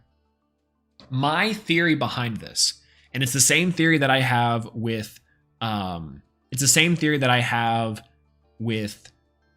Konami not hitting Sky Striker or Eldlik hard enough ever, is that there are certain decks that are inside the game that I think Konami likes to keep in the game. I think Konami says to themselves, hey, I like this deck because I like its gameplay loop. I like what it's trying to accomplish. Like, Eldlik is an incredibly strong deck, but they refuse to hit Sanguine. They absolutely refuse. Now, conversely, something like Sky Striker back in the day, they hit a billion times, but it was still very powerful. But then it still was like probably the best deck for a long time, and the engine was super strong. I like how they did address the problem with Engage, and back in the day, they did do hits with that. But it kind of tells you that they like certain strategies just enough that they want to keep the core loop in there. They say to themselves, we actually think this is good for the game, that like this is what Yu-Gi-Oh! Is about. But I kind of disagree. In a lot of ways, I think that makes sense to keep decks and, for example, if you have, like, say, a fighting game, characters that you think represent the gameplay loop effectively of your game and also of the character. And so, for example, the decks inside of Yu-Gi-Oh! That represent that for Konami are things like Sword Soul and Tearlament and Eldlik and Adamancipator. But I also think that comes to be a challenge when you also expect your players to be able to play every single type of deck, and Yu-Gi-Oh! Is supposed to be about the crazy combos and the crazy decks and the, like, the back and forth nature of it. But if I'm just playing Tearlament 40 games out of 50, then what's the point? Right? It's just boring at that point. Yeah, thank you, Bestials 10 billion% for allowing counterplay on some level, because that does create a tier 0 format, and I think Konami has been stated time and time again they don't like that, whether it be from old articles way back in the day where they want deck diversity, or where they want emergency ban lists, meaning that they're not okay with certain cards being overly oppressive or certain decks being overly oppressive, right? So Tearlament, I think it's in its entirety is an okay strategy. I actually really don't mind Tearlament. It's just the fact that it's all encompassing and way overrepresented inside of the top tables. So to me, or top tables of Master Duel, the top servers, I really don't know how to phrase that for Master Duel. But for me, the point I'm trying to make is that I think that tier limit, while very cool, I think is just like it is very oppressive for players that don't want to play against tier limit every single game, right? I don't want to run top ranks. That's probably a better way of putting it. Yeah, the top ranks. I don't want to run against tier limit 9 times out of 10, but I'll have to, right? Like, I don't know. Like, Yu-Gi-Oh! To me is supposed to be about the variety, the cool different decks, the different strategies, but it's not the case, unfortunately. So, I don't know. Excuse me. Yeah, I think Fusion Destiny would help this deck. I also agree. I think that Neos does need Fusion Destiny to get some, like, free wins, but I don't know. Convert Contact seems a little risky, TBH. Maybe run it at 1. Yeah, Convert Contact probably is okay at 1. Second, because I play the rest of them. But yeah. I also like how Konami, through semi-limiting Fenrir before release, is going to do anything. I know, it's going to absolutely do nothing.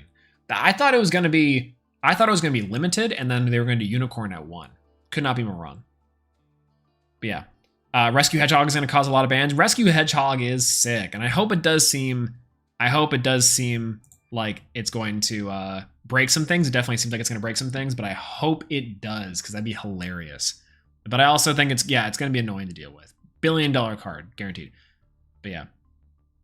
Hope it's fun stream, guys. Dinner time for me. See ya. Hey, Jacob, thank you so much for joining us on the stream, and enjoy your dinner. Hopefully get some good food. We'll be streaming for just a little bit too, so if you're around, then we'll see you then. If not, have a good night.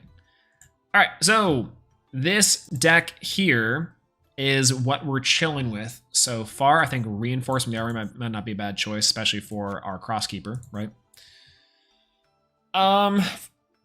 Hedgehog can bring out Frog the Jam. Free Toad, baby. Not in this game, but in real life, right? Do heroes have a Dragon Fusion? They don't, unfortunately. They have an Attribute Fusion, technically. 1 Bestial plus a hero would be nutty. I'd be down. I'd be super down. Foolish Burial. Foolish Burial wouldn't be too bad, right? I guess technically we could just clear out a spot. There's no real good reason to have Foolish Burial, though. Not necessarily. It's probably not that bad, but... the thing we're missing here, if I had to say, is... Actually, I don't even know, do I have a Foolish Burial? I don't think I have a Foolish Burial. I probably do. Fool. I do. Never mind. Is that we probably can run... What's my other hero fusion? Oh, we need Polymerization as well. Forgot about Polymerization. I probably need a hero fusion. It either has to be Wake Up Your E-Hero, or it has to be Sunrise. Right? Right?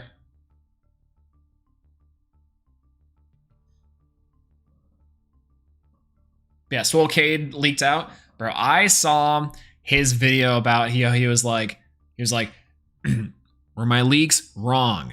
No, my leaks have never been wrong. For 6 months, my leaks have not been potentially super accurate, but they were not wrong. And he's like, I predicted Kashtira coming into Yu-Gi-Oh! Master Duel. However, it's like, bro, I predicted Kashtira coming out into Yu-Gi-Oh! Master Duel. Everyone did. It's like me saying now. Breaking news. Huge leaks for Master Duel. We will be getting, and I joke you not, he doesn't say that. We'll be getting a new archetype. It's called the Rescue Ace archetype. Rescue Ace. Huge combos setting 4 instant wins off of these fire truck machines. He's not that clever. He would never say fire truck. But what's hilarious is like he says stuff like this with no due date on when it is. Like we can speculate because of course this is how the cycle of the games work now. But a true leak is like a date. The problem is that he says these things like leaking these cards and it's like, yeah, it's mastered. Unless you got specifics, I don't care. I need a date. I need a date. I think for people who don't play TCG or don't keep up with like other card releases or aren't terminally online, I can completely understand on why that's like exciting or why it's like a cool thing to know what the new cards upcoming are. I get it. But I think it's like, it's this air of like self-importance. So much so I responded to someone online that said like, Decade is always right. And then I responded with the thumbnail being like, I was wrong about my leaks. And that same person responded like, you didn't watch the video. And I'm like, oh, au contraire. I am Decade's number 2 fan. I am Robert's number 2 fan every single day of the week. Number 2, baby. And you might be asking yourself, Swolelax, who's number 1? Who's Decade's number 1 fan? It's himself. It's himself. We don't have to play around with that. It's himself. It goes me, then Decade. Decade, of course. I can't be more of a fan of Decade than Decade. I can't love Decade more than Decade loves Decade. That's just true. Fool. Anyways.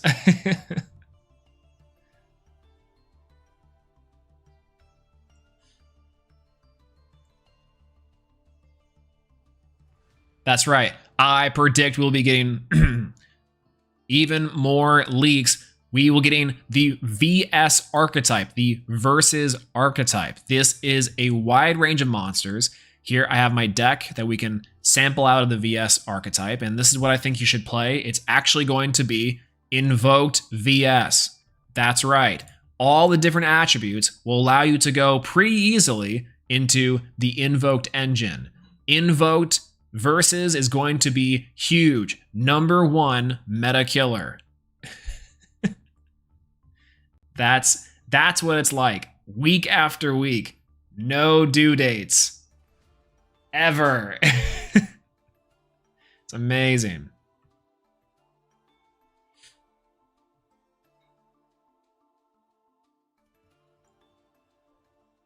Incredible. All right. Okay. So Neos, you've read the giveaway announcement. That's right. Sorry. Let me average Decade video here. Before we get into today's video, I just want to talk and say that we have a giveaway going on. A giveaway happening on the channel right now. You must be subscribed. Comment down below of your absolute favorite card that we're going to discuss today. We're going to be giving away some free gems in Master Duel, some Duel Links points. If you're part of the Discord, if you're part of the blah, blah, blah, blah, blah, blah, it's going to be an insane giveaway, so don't miss out. It's going to be today. Anyways, moving on. If you look at the website, you can see that I predicted 4 months ago that we'd be getting cards that were available in the TCG 9 months ago. We don't quite know when these cards are coming out in Master Duel, but they will be coming out at some point. I predicted this every time. Every time. I can't escape it. It's like a drug. Again, number 2 fan. All right, let's play Neos. All right, so the Neos deck we might be rocking with here is this. I don't know if this is gonna work. I think this might be fine, but we shall see. My concern with this strategy is we might not as smoothly go into our Neos monsters, but I feel like we could win. The question is with what? Like, what are we winning with? And maybe it's gonna be Rainbow Neos, maybe it's gonna be Shining Neos Wingman. I don't know. I play 3 Ash. I think Ash at 3 is probably good against Branded and Labyrinth. I think that's probably what I'm worried about. Maybe only 2 Maxi. Maxi is still just insane though, especially at the lower levels. Maybe just 2 copies of Evenly Matched. I'm very much okay with that. 1 copy of Crosskeeper is probably also okay. I'm definitely okay with that too, just because we have a Rhoda. This seems more and more like a strategy that we can do, right? Yeah, even if it's a fail, it's all about that faithful as it can get to a Neo strategy. I think this is about as close as possible to a true Neo strategy. That's probably right. Now, I am concerned about the fact that we are playing Shining Neos Wingman and we aren't playing Avion and Burstinatrix. Maybe that's gonna be a problem. I don't know. I don't know yet, right? But I think we can rock with this one, right? I really wish we had better accessories for this, but we'll see. But even though there's no hummingbird. True. Ah! All right. World Qualifiers Champion. No, you know what? The World Celebration stuff. I wish we could get that dual field. I would absolutely love to have that dual field. God, that'd be so cool. That'd be super cool. Let's go summon them. Mate base. I'm gonna go with the O. And 3 main cards, of course. We've got a Neos in the middle. Oh, Neos in the middle. We've got a Cosmo Neos, seems about right, and an Aqua Dolphin. We have Grand Mole, Flare Scarab, Dark Panther, End Shuffle, Engage Neospace, Neos Fusion, Convert Contact. Let's go with Neos Fusion. Always looks the best. It looks good. Does the 3 main cards actually do anything? There was a rumor for a while that if you put 3 cards in your main 3 cards, you'd see them more. That was like a joke / a meme for a while, and I don't actually believe it. But if we put Rainbow Dragon in there, it would happen every time. So yes and no. They don't actually do anything. It's all for aesthetics. And to like, let's say for example, you have 2 decks that look the same and they're named the same. Technically, you could differentiate between them much easier. But by the way, we have a lot of our meme builds on here. This is awesome. We got Moki Moki. We have where are you? The Summoned Skull, Celtic Guardian, Frog the Jam. Still in here. Ooh. Yeah, Neos Fusion's such a crutch. It's such a good card though. But alternatively, it is like it's probably gonna win us some games outright. We'll see. What does the influence feature do? The influence feature, if I remember, it's that it tells you what cards like XYZs or monsters get from effects of additional cards.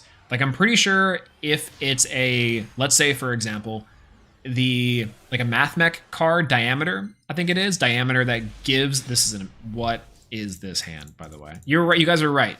2 Maxi only for the rest of the time. That's over. Jover. He's also playing a deck with no extra decks, so this Maxi doesn't even matter. Oh, God.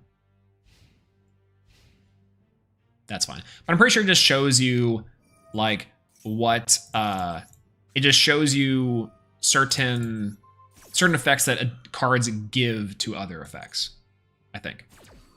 Yeah, Zodiac's the best example of influence. That's a good one, too. Yeah, like, technically you get additional effects whenever you overlay something like a Ram, right? But now you kind of know that that's the case, right? You can check and see what is accurate to the game state of what these cards have overlaid, right? Why didn't you set Imperm? I didn't set Imperm because I can technically activate it from my hand without having a card in the field.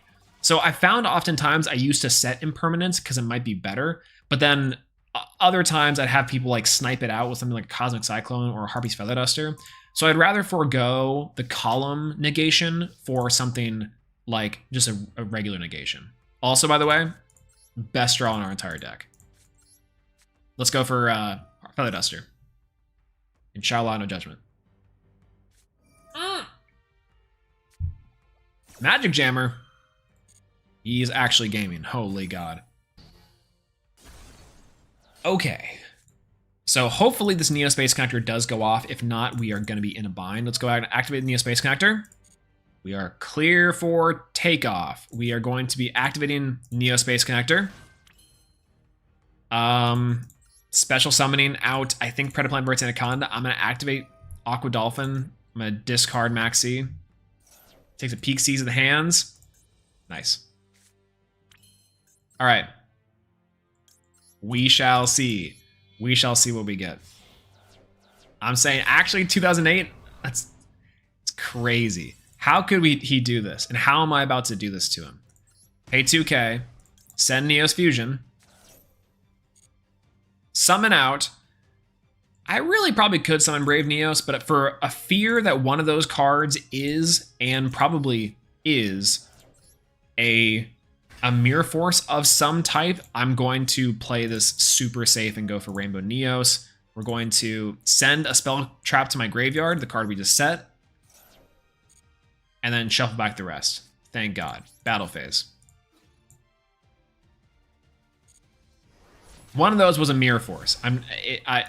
There was no way I was losing my entirety of my turn to a Mirror Force. Maybe I should have just let him. Maybe.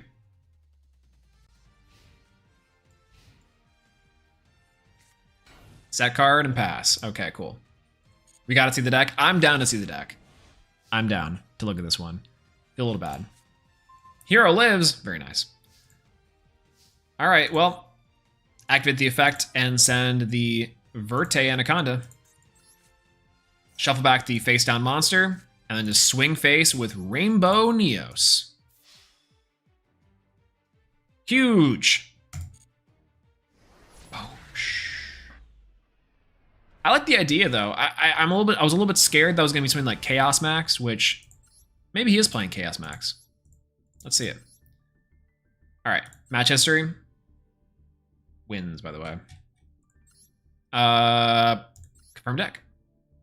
Ooh, yes, absolutely. Never mind.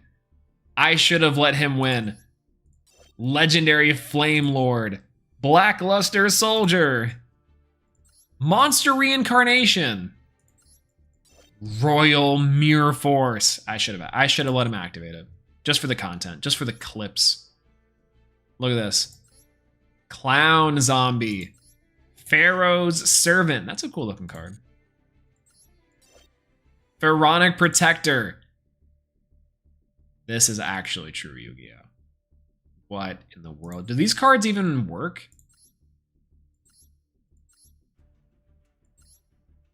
What is going on?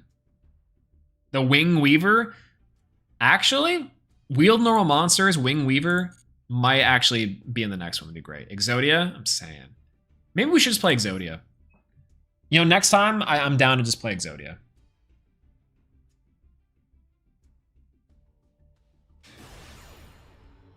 And maybe we will.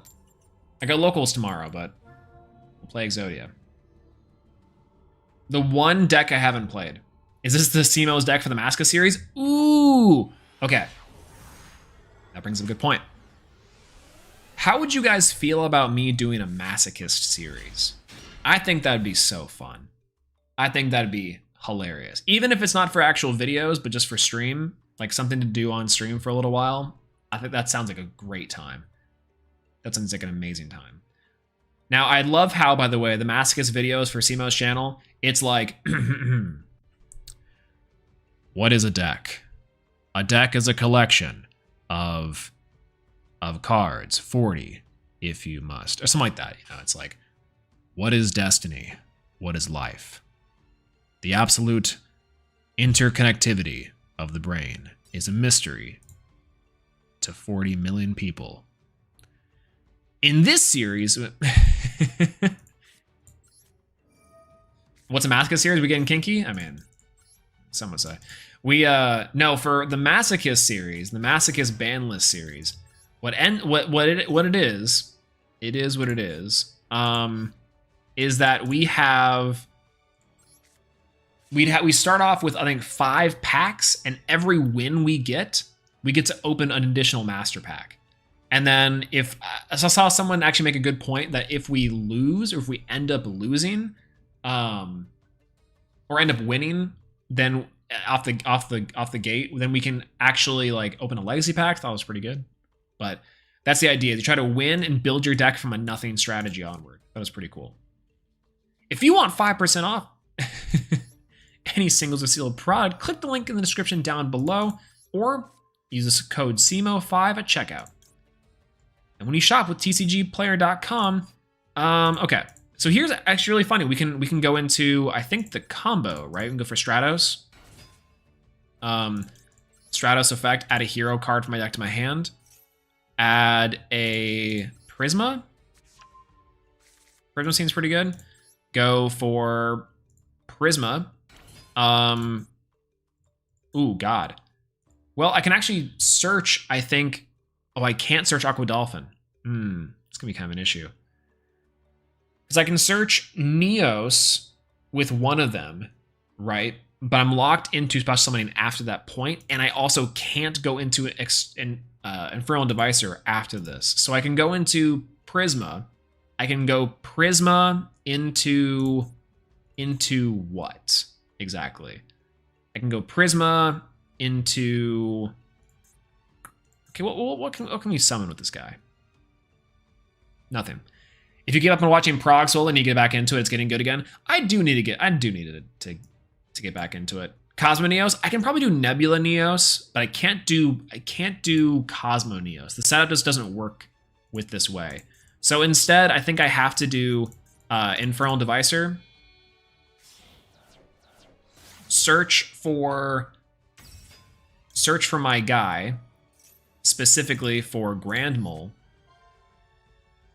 And not the Neos, because I have to have Neos for Neos Fusion here. I technically could with Neos Fusion, but it just doesn't make sense. So we go Neos Fusion, we go for Brave Neos, we go Neos, and then we dump... oh, no, we can. Is it 3 or is it 4? 3 Neos Basins with different attributes. Never mind. My mistake. We can actually just straight up do it. I'm going to send Flare Scarab for the funnies. And go for Brave Neos. Huge. Big. Imposing. Then we go for Crosskeeper. Crosskeeper is pretty insane. I like it. Draw 2. The literal best 2 cards in the entire game. Wow, thank you, game. Very cool. Go Favorite Contact. And I think that's it. We could draw an additional card by shuffling back. Well, no. End phase. In the standby phase, right? Draw phase. I think we bring out our guy. I think we go for him. Yeah, I think we're fine to go for Favorite Contact.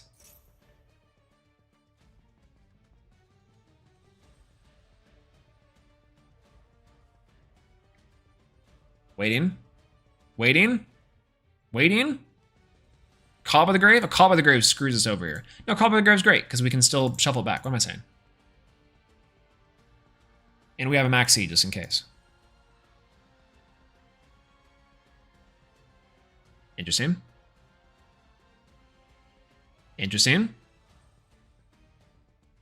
Waiting. Nice.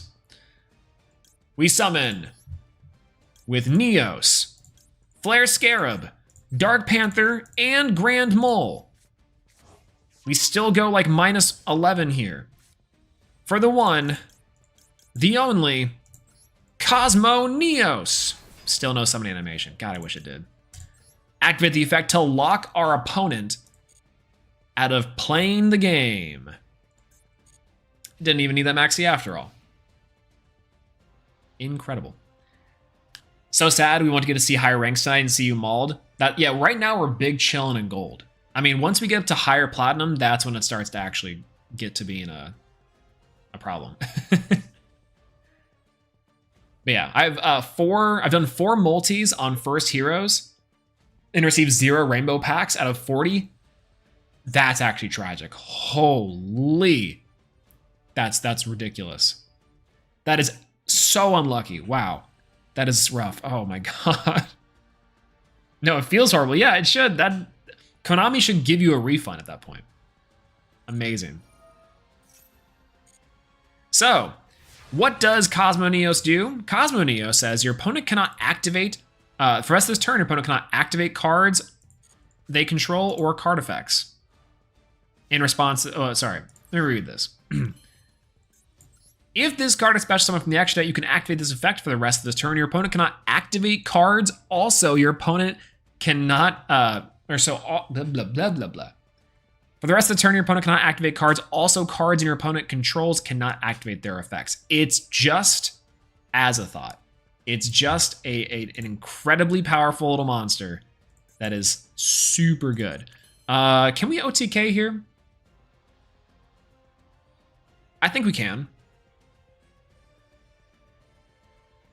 44. We're leaving with them with 100 life points, right? 79. Ooh. Well, I can definitely make that up in two ways. I can either play Rainbow Neos, or I can normal summon Maximum C. Let's go. Infernal Devicer. Brave Neos. Cosmo Neos. And Maxi.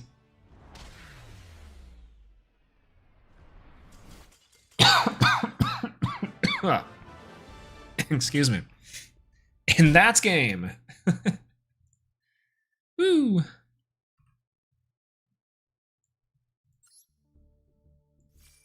We did it. Ooh. And 4 legacy packs. Look at that. True, very true. Ash Blossom can't attack for game. That's what I'm saying. That's what I'm saying. Yeah, I probably do have to get back to watching Prague. I keep on, like, when I do catch it, it's mainly with MBT's like reaction, if it is at all I'm watching it. But sometimes I'll miss that too. I don't know why. Like it Prague didn't change. Prague is still goofy. And technically it's better than it ever has. I saw last week Gage's shenanigans. Really funny. Really funny.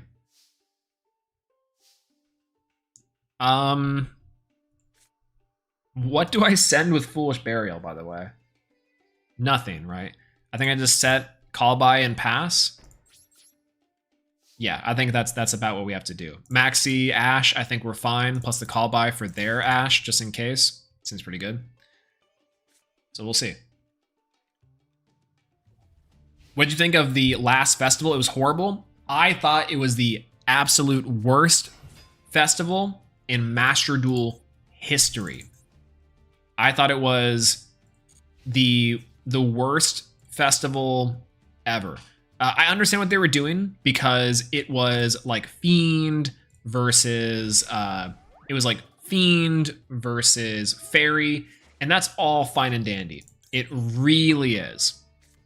But don't get me wrong. I think that by far it is.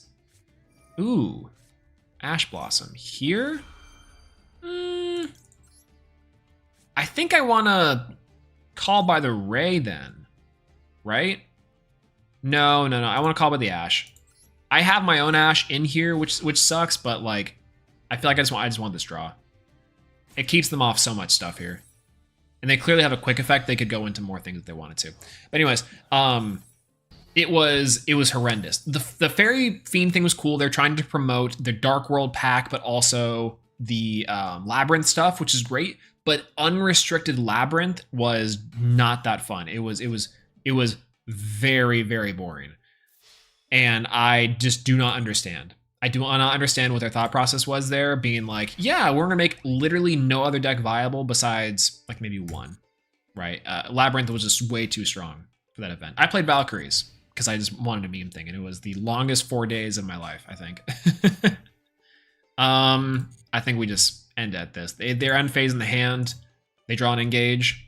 Yep. Works for me. Yeah. But I mean, I quite literally, I liked, Stratos, so good. Stratos is actually the best thing I think I could do here. Actually, yes, Stratos is absolutely the best thing I can do here. Let's go for Stratos. Stratos effect activates, adding a hero monster from my deck to my hand. He can Ash Blossom me here, which I think is just so good. Now I could go for Spirit of Neos. Spirit of Neos would be kind of interesting. But why? Why Spirit of Neos versus like a Prisma? I could go for Prisma, add Prisma from my deck to my hand, or I could wait for the next turn and go Spirit of Neos. That probably doesn't matter all too much. I could draw 2 cards, which I think I would very much want to do. Let's go for Prisma here.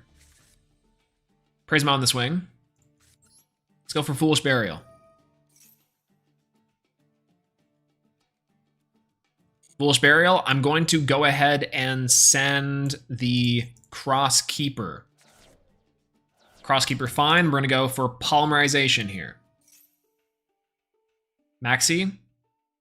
There's the max. That's fine. We're really only going to give him 1 card here, and then we're going to check on our draws. My Ash Blossom is is bad here, but that's okay. Polymerize these two. I don't get to activate the effect of Sunrise, but I do get to draw 2 cards, which I think is going to be much more beneficial. So we're going to go for Crosskeeper here. Crosskeeper on 1. Draw 2. Oh, God, that's this unfortunate timing on the Hero Lives. Really unfortunate timing. The Crossout is a little bit late, too. Ash Blossom's going to be crazy. Oh, God. I want to keep Hero Lives here, I think, for follow-up for next turn. It's just going to be what it has to be. So I'm going to swing on Sunrise, hit over. It's going to activate and trigger the effect of his Ray. And he's going to get a free Ray, which I don't like, but that's fine. Main phase 2. Set a card. Pass. Oh, we'll see. Oh.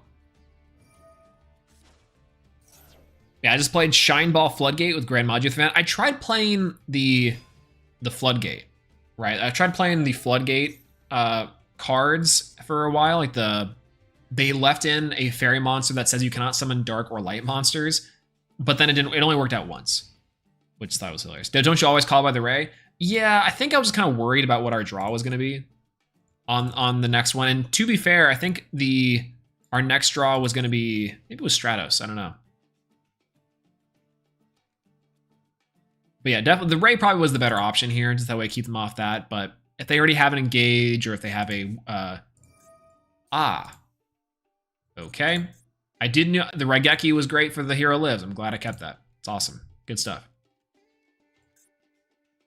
I guess. Yeah, Unchained is a really hard deck. It is kind of strange. It's not super straightforward, but it's a really cool deck, and it's getting new support inside of Dune, I think. It's cool. Fluffles, and it was not a good idea, even a little. Fluffles was cool. I mean, Fluffles, you lose to everything that's Labyrinth and above, but you also win against other things. I think it's actually one of the decks that's pretty interesting, so to speak. Ooh, this is going to be free? No. The next one will be free. Like, why does it really matter there's going to be another spell card in the graveyard? Yes, but, I mean, not really, right? Yeah, Hero Elizabeth for what? You run 1 Stratos and Prisma no? That is, yeah, that sounds about right, now that I'm really thinking about it. Okay. Mobilize, Engage. Okay. For 35. For Kagari. Seen? For 27. Okay. Yeah, that's fine.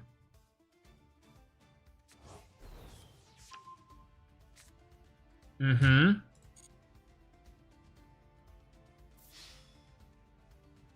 Maybe I could have negated that. It's probably what I wanted to do, but whatever. Can you go double linkage? He can, okay. I didn't quite know that. I guess I literally just read the card, but it is what it is. Unfortunate. On to the next one. I guess I don't really have a copy of, let's say, like Shadow Mist for that copy of Foolish Burial to be like an entirely good stuff, but yeah, we'll see. Linkage is not 1 per turn. Linkage is a pretty interesting card. I like the fact that it's like, that's good legacy support that I think is like not broken, but gives the deck extra strategy while also staying within the theme, right? That's all I really want from my legacy support decks, really.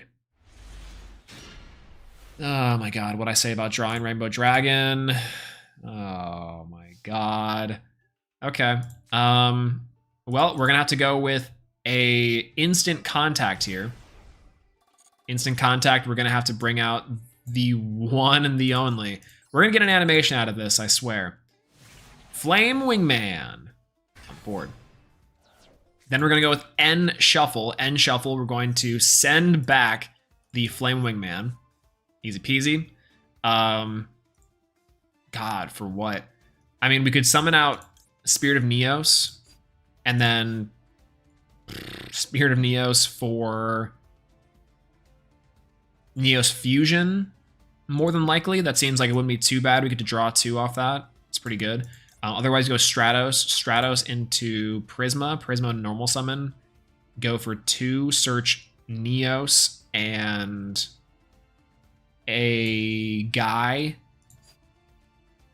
And then that's it. I think I like the idea of going for Spirit of Neos.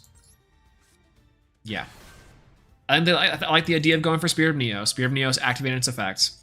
We get to add from our deck to our hand Neos Fusion, which is still not too bad. I can go Neos Fusion here. Then I can go for Rainbow Neos if I really wanted to. Go for Brave Neos by sending Neos and Crosskeeper. Plus I can shuffle back the Rainbow Dragon, which is going to be, God, so beautiful. Thank God I can do this right. Gonna go for the Crosskeeper effect. Crosskeeper. Draw 2.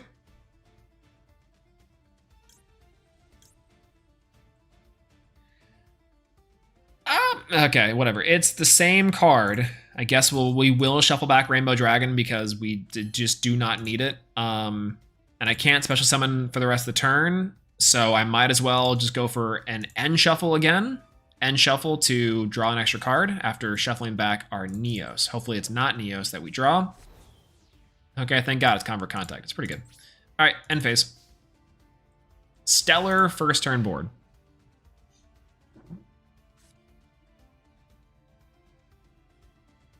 Yeah, I hate Strikers, but Kagari animation is fire. Literally. And also, it's good. I think Strikers have grown on me. I'm also a Toss shill, so of course. Dimensional Fissure. I guess we'll go for a Maxi Chain off that just in case they special summon anything. They might not, but we'll see. We'll see. This will complicate things a lot, but Neos don't necessarily need to have their graveyard. We got all the utility out of our graveyard from Crosskeeper, so... And again, it's pretty good. The unfortunate part is this card, I think, needs to send to the graveyard. No, it just destroyed monster by battle. That's even better. Ooh, evenly matched. Great. Okay, that's pretty good. That's pretty very good. All right, let's go for change to attack. Let's go change to attack on these two. Let's activate the effect of Neo Space Connector. Let's take a little peek of what this guy is playing. Go Neo Space Connector. We'll summon out Aqua Dolphin. Aqua Dolphin effect. I'm going to discard 1 card. I might as well discard this Convert Contact. I think I'm going to need it. Oh, let's go! Giant Soldier of Stone, Aqua Meteor, Axe of Despair, and Metal Morph. Awesome. That's sick. I'm going to go for the Aqua Meteor. I like the Giant Soldier of Stone better. Crazy. I feel bad. I feel really bad. This is completely fine. Okay, we'll go easy. We'll sandbag a little bit. We'll activate the effect of Neos. We'll summon out Neos.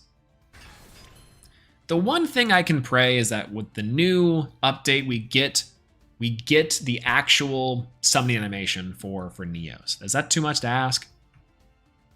Anyways, let's see this guy. We'll go for Brave Neos here. It's no illusion wall countered. Actual counter. We needed to activate that effect because we gained the value. No. All right, Neos in. And Neo Space Connector in. Oh no. Bodied. How are we getting bodied? That's crazy. That's crazy. We need to bring back the Giga Chad deck. That stream was so fun. I actually really want to revisit like the dual challenges in that way.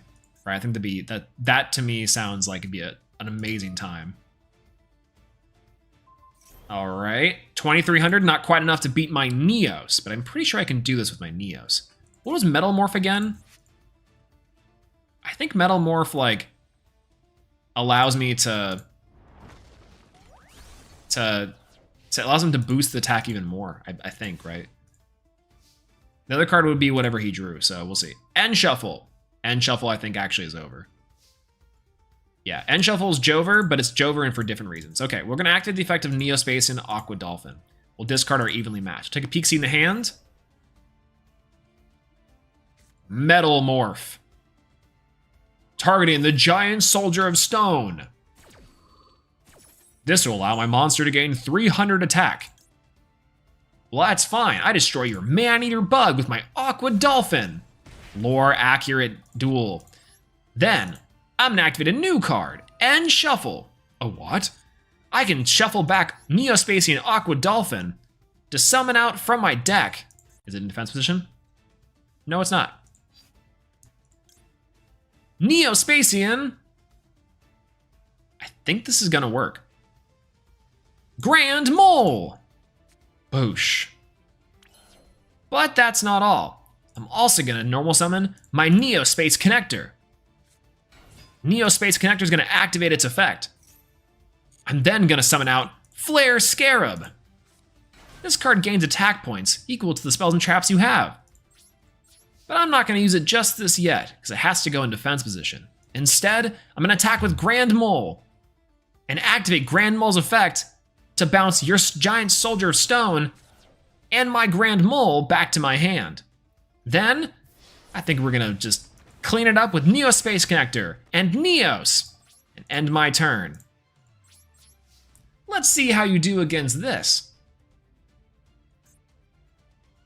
Grand Mole clears. Let's go.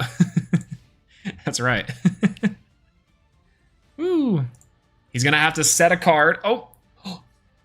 Is that Mirror Force? If that's Mirror Force, it's Jover. It's Jover if that's Mirror Force. Call by the Grave. Really helpful here. Okay. Okay. We know this is Giant Soldier of Stone. We know that for a fact, right? I'm gonna go battle phase here, and we're just gonna attack in. If that's a Mirror Force of some kind, we're boned. Oh god, it's Magic Cylinder. No! We can't actually attack into his card main phase 2. We're gonna have to set one, and we're gonna have to pass. Okay. Literally cannot do anything. We're gonna get bodied. I'm okay with losing this one. This is crazy. Rhoda? Uh-oh. Rhoda for what? Rhoda for what? Goblin Attack Force! Oh, no! Actual good card. Wait, do we lose? No. We don't lose. We don't lose yet, but it's going to be close. He's going to attack our Flare Scarab. 13, we would have taken a lot of damage. But I think we would have won, obviously, so we're going to allow him to live another turn. Aqua Dolphin. Okay. All right, we're going to clean this up. We're going to clean this up very specifically. All right. Neospacian Grand Mole or Aqua Dolphin? Which one do you guys want? I'll let chat decide on which of these two we finish them off with. Or, frankly, we can finish them off with Neos. I'm also okay with that. Because that would be hilarious. So, instead, I'm going to go Neospacian Grand Mole. Don't clean it up. Keep going. Okay. How about this, right? We go battle phase. I have an idea. We swing a Neospace Connector to the Goblin Attack Force. We go for... Aw, no! Well, GG's regardless. That was fun.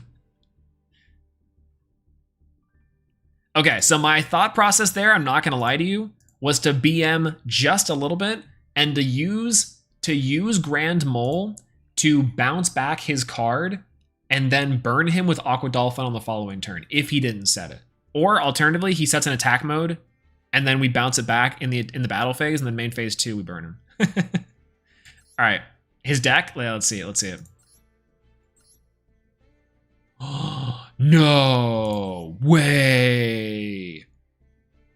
This deck is sweet. Oh man, this deck is so cool. Hold on, can I copy this deck? I have no spaces left to copy this deck. Oh man, I guess it's probably not hard. It's just like burn. It's 60 cards for one, Second, he's playing like Enchanted. This is the true playground style deck. I love it. What?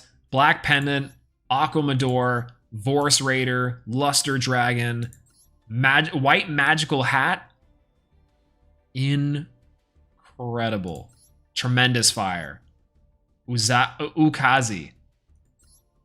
Kachi Kochi Dragon. This is awesome. Beautiful. Beautiful deck building. This is so based. Incredible. Incredible, incredible. Yo, what's going on, Charlie? Hello. Carla Esmeralda. Hello, hello. How's it going? We're playing some Neos and we're hanging out with some of the... I'm saying gold is a crazy place. This is the Kingslayer. That's what I'm saying. That was so fun. I like playing old school decks. I wish there was like an old school ladder where you could play Yugi Kaiba type stuff and have fun. Like, imagine an event that's a ban list with like Yugi Kaiba format stuff. That would be so cool. But unfortunately, we have to stick with this. Oof, gross. Let's see if we can bait something out real quick. I actually really don't know. Maybe we can, maybe we can't. We have Neos. Neos activating effect. Add a hero monster from deck to your hand. Maybe we can bait out like an Ash Blossom. Nope. He's sticking with it. I'm gonna have to go with Spirit of Neos just on this one time. One time for the one time. Then we go for Call by the Grave set and we pass. That's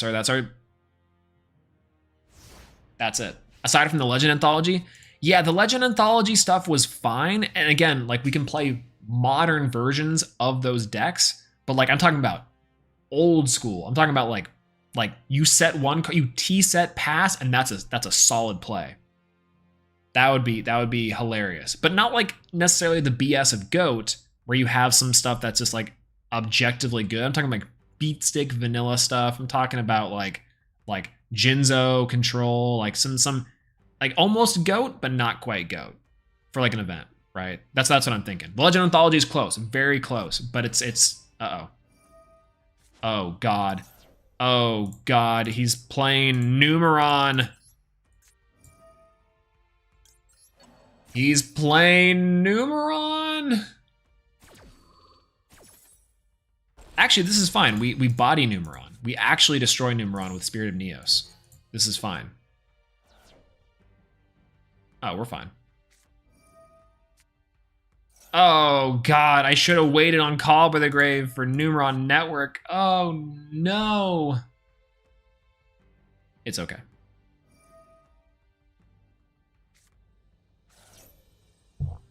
Good Numeron players have two. That's all I'm saying. We're gonna win. This is still fine. Because, okay, worst case scenario, he has limiter removal, which will be rough. But it's still not gonna kill us. We're gonna be okay.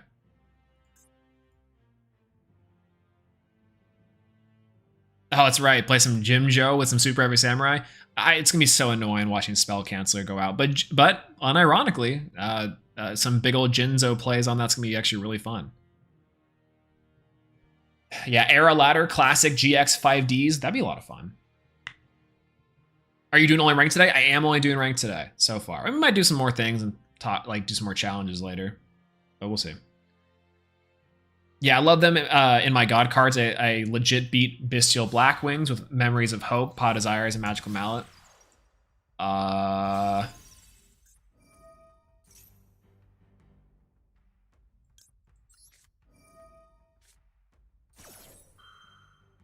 What? Huh? Okay. Fun. Very cool. Activate the effect of Spirit of Neos. Maybe this works. I don't know why it wouldn't. Sorry, Yuja in Numeron is an interesting choice, I gotta say. But it's kind of, I guess I get it. Just draw a bunch and do whatever you want. That's kind of cool. Question is, though, do I go for an end shuffle play for next turn? It's probably not that bad of an idea. Go for an instant contact, which I think I can get pretty easily. And I might not just for a Neos fusion. What is there?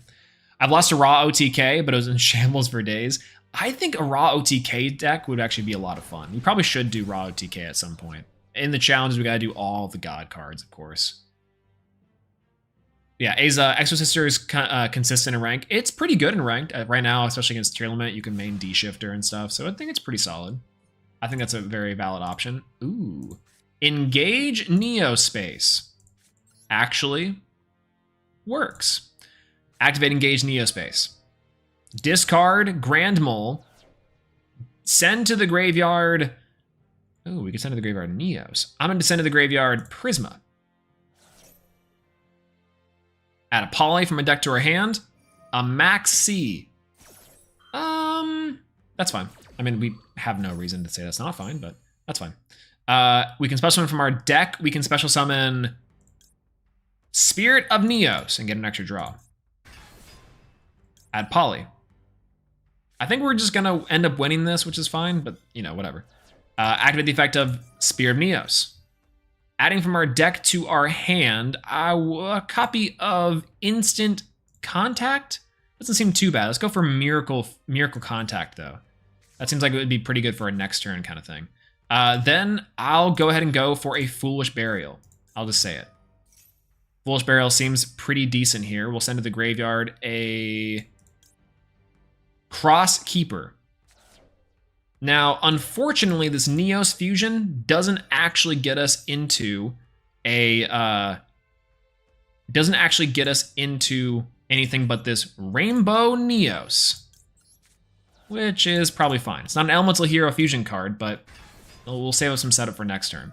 So Saryuja activates. I boost my monster. I can set a card face down, activate the effect of Neos fusion. We can send. I could probably OTK him right now. But I'm going to send a spell trap from my field to the graveyard and shuffle all of his back. Then go battle phase. Swing in with 48. 25. And 25. Seems okay for now. Main phase 2. Set a card and pass. Now he can't destroy my guy with anything less than whatever he wants. So we'll see. I also have some free reign to summon something and draw 2 cards if I need it, which is great. So maybe a chainable. Let's see. Oh, okay, Kaiju. That's nice. Never mind, I suck. GG. Ah, big GG. That's great. Never mind, baby. Let's go. Woo! Have you been doing the attack checking thing? I have, actually. I have been doing the thing where I can center mouse click and check the total to see if I have it. That's actually saved me a few times where I've been like, do I have game here? What's the game? And I just easier math. I think it's been great. Nice quality of life feature, especially for people who don't like to do math. But yo, what's going on, Kevin Latino? Hello, hello. Explain the title. Did something new drop? Haven't played in 3 to 4 months. Unfortunately, the only card we're waiting for in Neos is the new Flame Wingman that has not dropped yet. I would love that to be sometime soon, but unfortunately, it's not quite here yet. But nothing new necessarily in Neos. We're just back to playing Neos. I'm trying to construct a deck to play inside of our Neos to the Top series. So I'm trying to see and trying to feel out a few different variants of Neos to see how well it'll actually work and see if it works out well. Currently, the deck that we are rolling with is this version right here. It's 42 card Neos with some of the Neospatian monsters. Of course, we have predominantly like Neos OTK stuff with something like Rainbow Neos. So hopefully we can get into Diamond with this. That'd be kind of fun. And I think since Diamond, I don't know if we can truly make it to Master, but Diamond will be an extra step and a feat in itself. I think for this deck or for the Hero Neos version, but we'll see. This is about right. This is about as clean as it's gonna get so far, but we'll hold on to that. Next up, we'll go. Yeah, he kaiju'd me out of spite. He was just like, all right, listen. I only have one copy of all my BS, so. Ooh.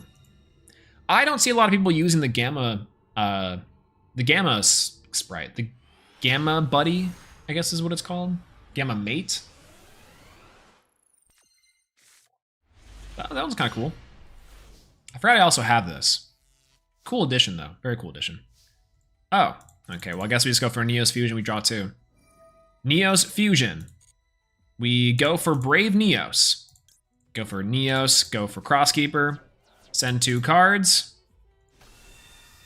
Brave Neos. We go for Crosskeeper. We draw 2.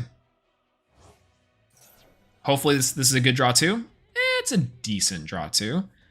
It's a decent draw 2. I'll pull back the poly.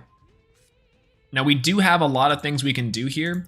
So I can actually even load up my graveyard with Prisma if I really wanted to. It's probably not the worst idea in the world. Gives me some end shuffle fodder for later. But I think I'm going to keep it for the end shuffle for next turn. So I'm just going to end phase there. We do have a lot. We have Maxi Interruption, Ash Blossom. We had to draw 2. Big Body, Neos Fusion. Not too terrible. Not too terrible. Gold has been in such a weird state since the past 2 ranks added. There's only 8 games away from Plat with pure Neos of all things. That's what I'm saying. It took so much before. Oh. Maxi here? If he's got a Gamma, it's over, right? Nice. Neos between Prisma, why foolish? Yeah, I guess just because, like, right, like, I don't know. We would be able to send in for loaded up of our graveyard next game, but we'll see. Sends top 5 cards next to the graveyard, that's perfectly fine.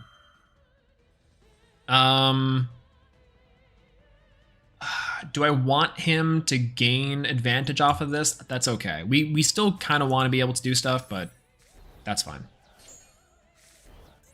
He hit a name. He hit 2 names and a Snow. Oh god, Snow is so good. Jesus. We have not actually run into a good deck yet, which sucks. But well, it should be fine. Yeah, we go from playing Giant Soldier of Stone to tier limit. What a rank. The absolute wild, wild west, baby. Add a tier limits monster from my deck to my hand. I think I just go with the last guy, right? Whatever the next name is, or whatever allows him to mill next, I think I just say no to that, unfortunately. Which maybe I should have said no to the tier limit Scream. I guess I was just hoping that they would get lucky. Well, they wouldn't get lucky, but that's fine. He still can't beat over my Brave Neos, and I still have a way to protect it with the Neos Fusion. So unless he's able to mill another guy, and that's kind of rough. The Fairy Tale Snow is interesting, but I'll be able to get a lot of draw power off of this. There's Kitkalos. And we get to Ash the Kitkalos. Double Ash, that's going to be very useful for our turn. Very, very useful for our turn. Okay, even more. Get a Rhino Heart out of here. That's pretty nice. For what? Kaleido Heart. I think Kaleido Heart then gets to... Convert Contact is interesting. It's not really that good. Target 1 card opponent control, shuffle into the deck. That's perfectly fine. Chainlink 2, Kitkalos. Chainlink 3, I get to Ash the Kitkalos, yes? Okay. 1 card, monster you control, especially one tail stuff from your hand or graveyard, and if you do, send the targeted monster to the graveyard. I should probably Ash the top 5 cards, right? That's what I probably should do. I mean, the name here is pretty important, but he gets to actually do the next one. I'll wait for the mill. Are you going to Indy? I might go to Indy, actually. When is Indy? That's after, it's in October, right? Might be more doable than Cancun. I thought about going to Cancun, which is definitely closer to me. But I do think I want to go to Indianapolis. Seems like an easy thing for me to do.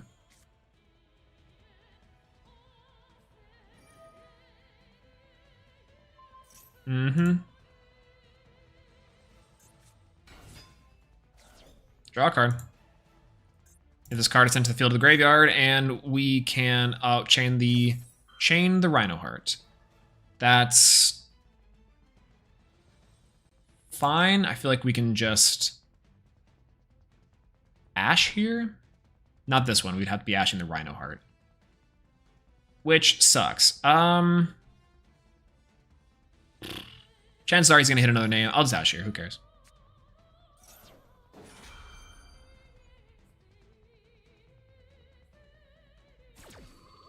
October 21st? Yeah, that seems like it'd be a little bit more doable outside. Plus, it's like not more inconvenient.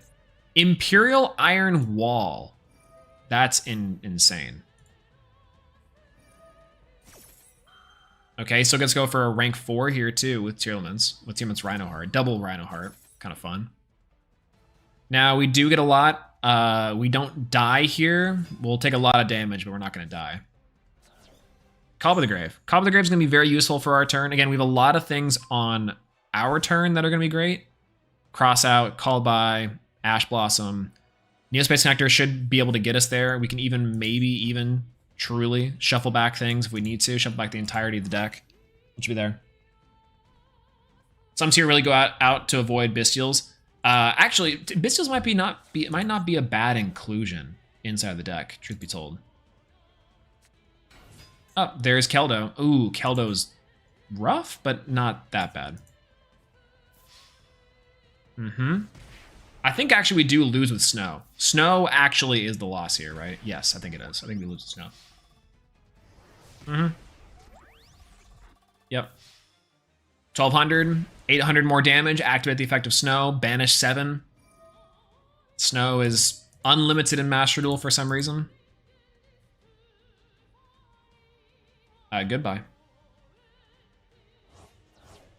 I got a proxy card called Splash Mage Design. Oh, cool. Yeah, I like custom cards are neat, you know. But indie would be kind of fun. If I do go, I'm probably going to play in the new hero stuff for sure, or a plant, either or probably is perfectly valid. Well, that sucked. Or I like Neuron being a battle trap. Yeah, that would have been insane. Maybe I should think about D-Shifter in my deck, you know? Honestly, the problem was we didn't Ash Blossom there. We bet against Tierlement and we lost. We didn't play... I guess they had a normal summon of a Rhino Heart, so they had a bunch of ways to get into it regardless, so, you know, who cares? But we'll see. Oop, sorry. 55 cards. We have evenly matched in. That's a good sign. Crystal Beast! All right. Crystal Beast is actually one that I would like to play. I think they do have... Is Crystal Beast at full power? Do they have everything that they were missing before? Because this deck is actually pretty good against Kashtira. It's pretty good against Tierlement specifically. It's not that bad. Well, well, well. It looks like we're playing against our dear friend, Jesse Anderson. We'll see it. Golden Rule comes out in the next pack. Oh, let's go! All right, for sure. Hit up Neshi. Honestly, I think that works out just fine. And we probably will. I'll probably be stealing so much from his decks.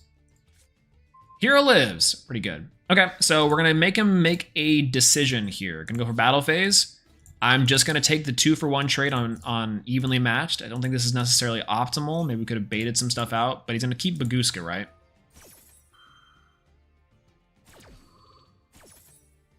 Okay, I guess we still take a 2-for-1. Interesting.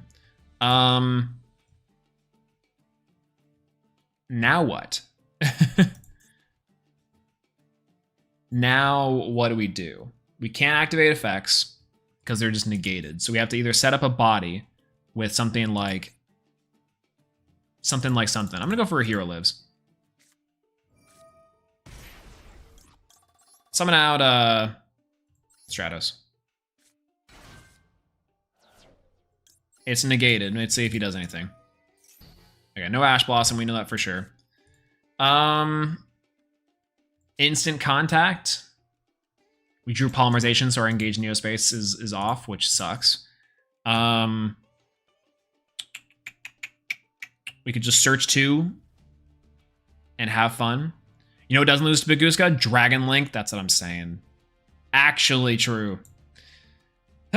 Okay, so what I think I can do here is go for instant contact. I'll take a stack. It's a bad idea to take a stack here. Not gonna lie to you, it's insanely bad idea to take a stack here. Because we are so low. Yep, we are absolutely so low. But what I can do is I can take 2,000 more damage. I could do that. I could definitely do that. Draw 2 cards and have fun with Predaplant, Verte, Anaconda. It's not bad, right? Or I can go for Infernal Devicer and pray that they cannot kill me. So, which is probably possible. But pray that they just straight up cannot destroy me. We'll activate Infernal Devicer. I'm going to showcase to them the Nebula Neos. We'll add Neos. And then we'll add Grand Mole, because Grand Mole clears. Then, I guess we can activate this because of our fusion guy. I think that's not the worst thing in the world. I'm just going to set another card and pass. All right, bye-bye. Okay. Baguska's really obnoxious. Does do a lot, which is great. It actually also doesn't win to Tearlament. It doesn't beat Tearlament, which I think is kind of funny. But I guess beats a lot of decks. Okay, that's huge. Normal summon Pegasus, of course.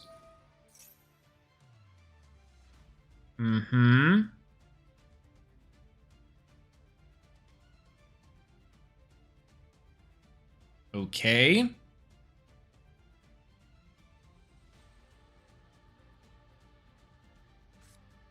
Yep.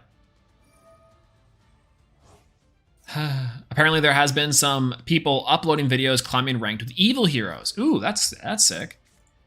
I hope that goes well for them, because evil heroes are honestly incredibly hard to play. So, there's that. Oh, okay. I guess this makes sense. Flare Scarab, though. Easy peasy. All right, baited, by the way. Baited. Okay, we win now. Ooh, Maxi's good. I still, can activate Polymerization to get myself this. I can go Neo Space, meaning Grand Mole, to clear the entire board here. That's really funny. I bounce them back something. I guess I could do that. I could bounce back Baguska, send, and destroy the other one, because I could do the Max C. But what does that get me? I guess it gets me the 2 things. This doesn't really work out for me too well, right?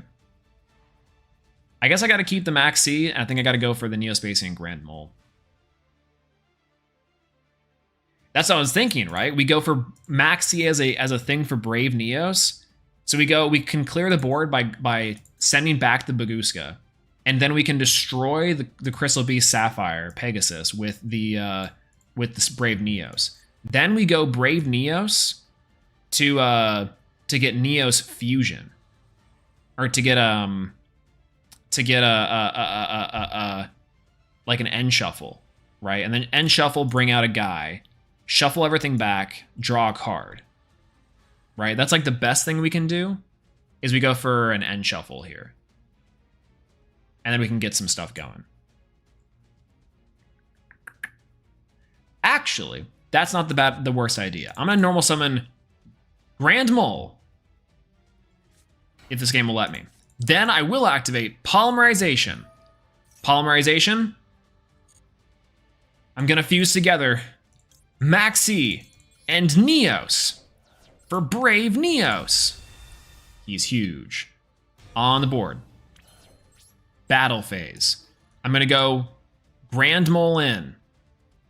Grand Mole effect. Shuffle that back, send to the hand. Go for Brave Neos. Destroy, give him the option, then activate the effect of Brave Neos. Then Brave Neos, I'm going to grab N Shuffle from my deck to my hand. Then I'm going to go for the main phase 2. Activate the effect of N Shuffle. end shuffle, send Brave Neos, end special summon Spirit of Neos. Boosh. Then I'm activating the effect of Spirit of Neos. Spirit of Neos, I can do a few things here. I could go for a favorite contact, which I think would be kind of hilarious, right? So I could go for is add favorite contact. I could go for Neospacian. Actually. Oh. Oh no. Oh no, I can do this. I can actually go for end shuffle. I can go for Cosmo Neos. I'm gonna add from my deck to my hand favorite contact, because now I can activate the effect of Engage Neospace. Engage Neospace, I can discard Grand Mole, and then send to the graveyard Prisma, to then special summon from my deck to my hand, or from my to my field, Neospacian Aqua Dolphin, and add Polymerization from my deck to my hand. Trap into Nebula Neos, just win the game? It kind of does. Not gonna lie, it kind of definitely does, right? So the idea here is either we can do a few things. Neos Wingman, also not a bad idea. We can go Neos Wingman, non-targeting, destroy things, pretty easy. Or we can go Cosmo Neos, or we can go Nebula Neos. Nebula Neos, draw 1, 2, 3, 4 cards would be very sweet. So what do you guys think? Nebula Neos to draw cards, or Cosmo Neos to lock them out of the game? Which one do you guys think? Either way, I think I'm going to activate the effect of Neospacian Aqua Dolphin. I'll discard my Polymerization. We'll take a peek at the hand. Holy, this is actually a pretty decent hand. Well, I guess I got to destroy the Ruby Carbuncle and burn for 500. Cosmo is a smarter play. All right, we'll do it. Toggle on. Draw phase, 2 Rainbow Dragons, an Amber Mammoth, and a Ruby Carbuncle. Let's see if we can do it. The standby phase comes up. Favorite contact. No chain. We could activate Shining Neos, Nebula Neos, but instead we got Cosmo Neos by shuffling back, Aqua Dolphin, Neos, Flare Scarab, and Grand Mole, in any order that we please, for Cosmo Neos, and lock him out of the game. You locked us out, we're locking you. Let's go. Can he even do anything with Rainbow Dragon in hand? He cannot anymore. The last card he must have drawn has to be really good. Otherwise, we can just swing face and be fine. Set card and pass? All right, it's over.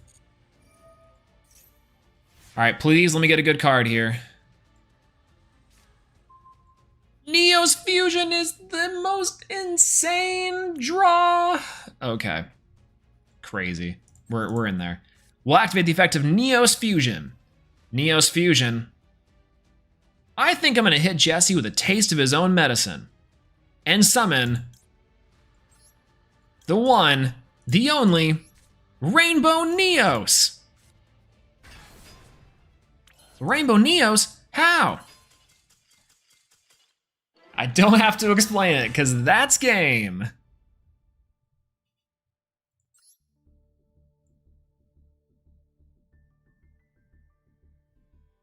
I was gonna say, well, Jesse, I saw that you had 2 copies of Rainbow Dragon. But in the game of Yu-Gi-Oh!, you can play 3 copies. And you seem to be missing one. You gave me the other. That would have been a great clip, but you know.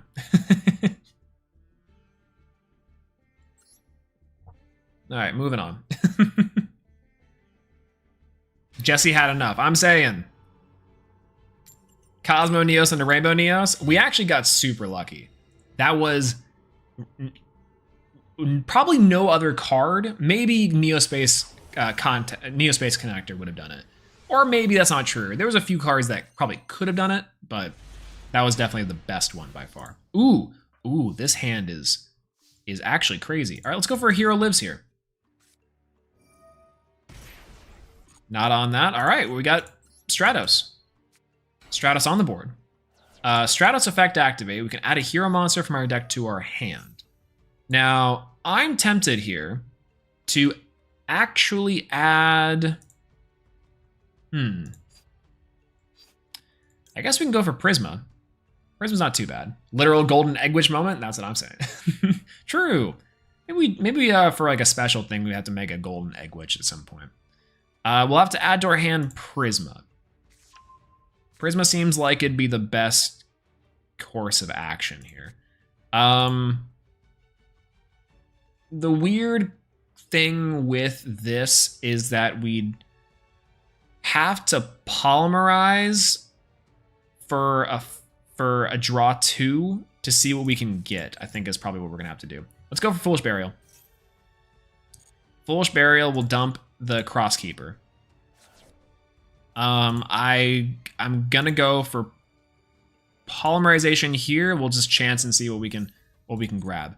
We'll go for Sunrise. We probably could just play the Miracle Fusion just in case, and maybe an extra tech card on top of that, but that's fine. For our Sunrise on the board. Then we'll activate the effect of Crosskeeper to draw 2. Maybe it's nothing. It's something.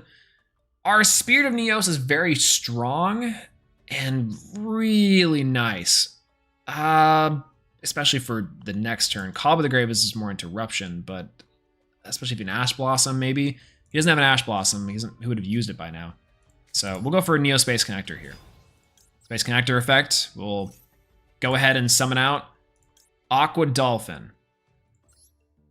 I really could take a peek at the hand and see what he's playing and play against it, but I also could go for a Neos Fusion to the graveyard.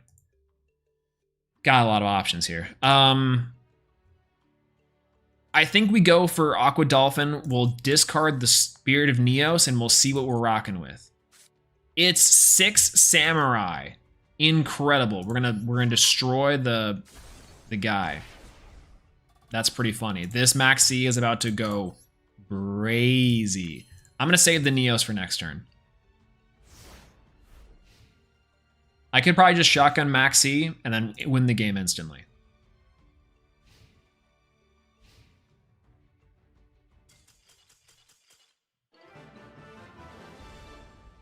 Awesome.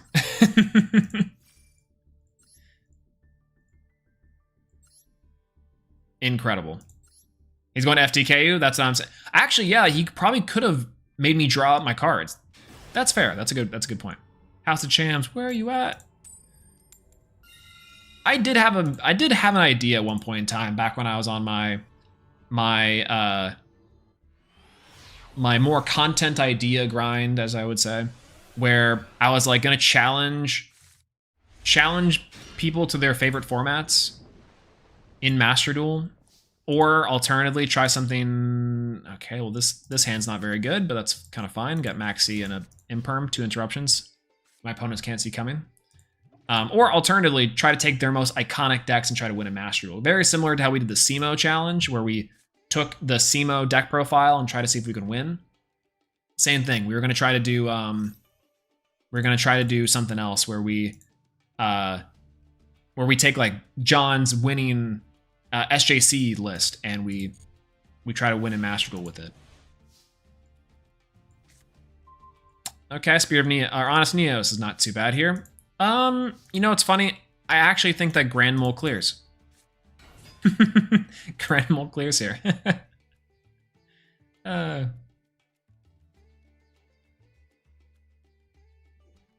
It just bounces back to the Lord of the Heavenly Sky Prism. So we just, chip in for 900? This works for me.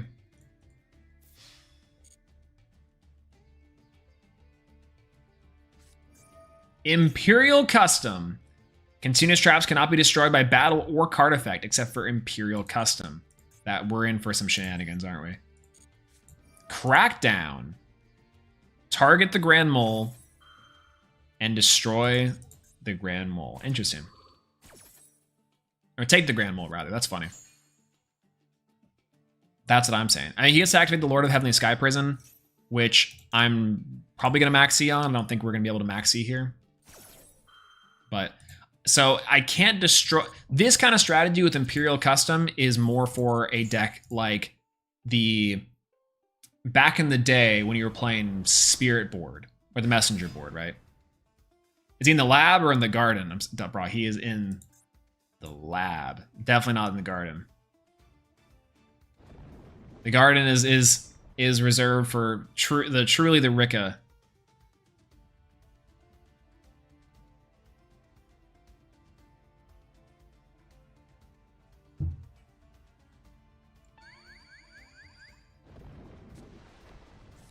Metal Reflect Slime. That's a problem. Oh, never mind. We're goated. We're absolutely in there. Main phase 2. Ooh, well, hold on. Thinking. Draw 2 cards with the Neos Fusion. We clearly go Crosskeeper. Clearly. Then we summon out Honest Neos. We go Neos Fusion. Then we summon Rainbow Neos, which we don't draw 2, which sucks, but that's kind of okay.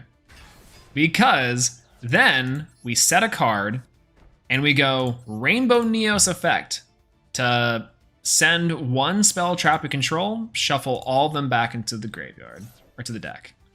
Take Neospace and Grand Mole back to me.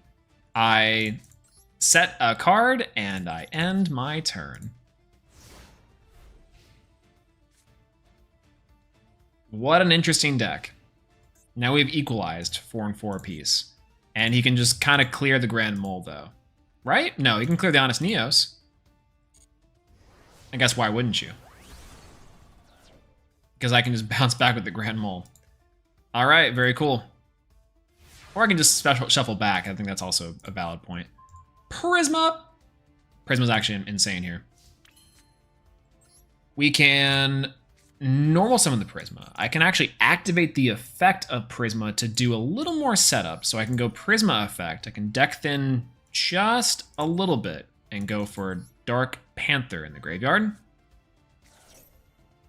Then I kind of want to shuffle back, send the Prisma to decrease his card advantage. Otherwise, I just, Grand Mole him, and then we go through this whole song and dance again. Not the worst thing in the world. Probably do that.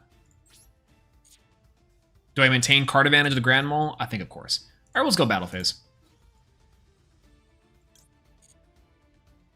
We'll activate the effect of Grand Mole. Grand Mole clears. Swing of the Prisma. Swing with 4,500 big buff arms of Rainbow Neos. One phase. Is he playing a raw deck? He might be. He might be. It's kind of hard to tell because, the Metal Reflect Slime definitely is for the Egyptian God Slime and the extra deck, right? But then what? Okay, that's fine. We have Grand Mole, so we're actually Grand Mole clears. Oh, unironically, Grand Mole clears. Grand Mole clears so hard here. All right, we'll activate the effect of Rainbow Neos. We'll send a spell and trap card. Our Imperm, don't need it. We'll clean house. Forced to chain the Imperial Custom, but then he can then activate Lord of the Heavenly Sky Prison. Because the set card was activated. Big body. Oh, it's scary. Scary card. That's a very scary card. Metal Reflect Slime. That's so funny. All right, I'm going to activate the effect of Prisma. Prisma, I'm just going to show Aqua Dolphin. I'm going to send Neos, or send Aqua Dolphin to the graveyard.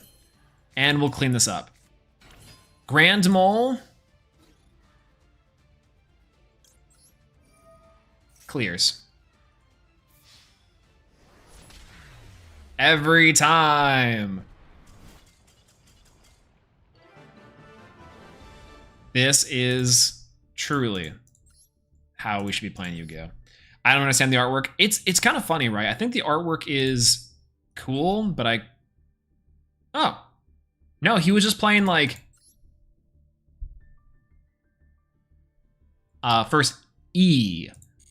He's playing Time Lord, Uriah with Michion. I'm assuming because he's playing like for the rank 10 engine with the Egyptian God Slime, I guess. Interesting. But yeah, the Lord of the Heavenly Sky Prison is like, it's like a beast thing, but then like it's made up of like biblically accurate angel stuff. I don't know. Yeah, it's Uriah. Yeah, Uriah Turbo maybe with the Hyper Blaze. I can respect it. I can very much respect it. Looks like a Wish I Was Dead list. Also true. Actually, yeah, that's very fair. I mean, I Wish I Was Dead makes some bangers, to be fair. Actually an insane deck builder. I don't know how he does. Actually, no, I know exactly how he does it. He's like, okay, let me just test and build decks and see what's most based. Ooh, we have been drawing Maxi, Ash Blossom, and Rainbow Dragon in practically every single hand. Why is this thing glued to me, dog? Incredible. Magician Souls.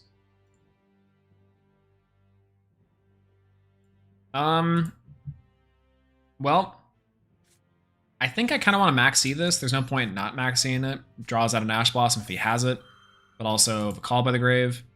Maybe he has it too. Nope, he's got a maxi himself. My Ash Blossom is going to feel great. Yeah, is your deck like 21 ofs? I'm actually saying, yeah. Dark Panther and Rainbow Dragon in the same hand, plus the Stratos. Stratos has at least a thing that does something. Hero Lives even better. What's going on, dash dash? Hello. Hello. Blank blank dash dash. I can't remember actually which one everyone's. But my hair is longer now. My hair is significantly longer. Actually, we will be getting rid of the long hair in October. One, for the Halloween costume I plan on doing, which is Miguel O'Hara from Spider-Verse. And then two, after that, excuse me. After that, it's probably going to be the case where I kind of just feel like I'm getting, not like bored of it, but it's getting like a lot to deal with. And I'm like, maybe this has been a fun experiment. And then I can just cut it down and then have it back to where it was. Shave my face for a little bit. You know, there's going to be a brief moment where it feels as if, a brief moment in which it feels as if it's not me, that I got replaced by another Swolelax. And that's true. Don't listen to that guy. Got some damage and dry. Yeah, mine right now is still feeling pretty okay. It's not crazy. But it's still definitely like a case where it's like, it's getting to be a lot. But mine's still okay. I've been treating it all right. I don't really do much with it, frankly. But also, you know, male privilege in that way. That's right. Bring her back at 8 Swolax. That's right. That's the yes sir, no sir, yes ma'am, no ma'am. That's the well-meaning, non-mustache toting, non-Inigo Montoya type. Ooh, target 1 Dark Magician. Okay, so what was the card that he revealed off the top? I actually completed it, forget. If you control a Blue Eyes, White Dragon, or Dark Magician, negate all effects of face-up monsters your opponent currently controls to the end phase. Okay, that's not bad. I guess I just didn't want him digging into Eternal Soul. Eye of Timaeus for Dark Magician Knight. I think that's really cool. Oh, nice.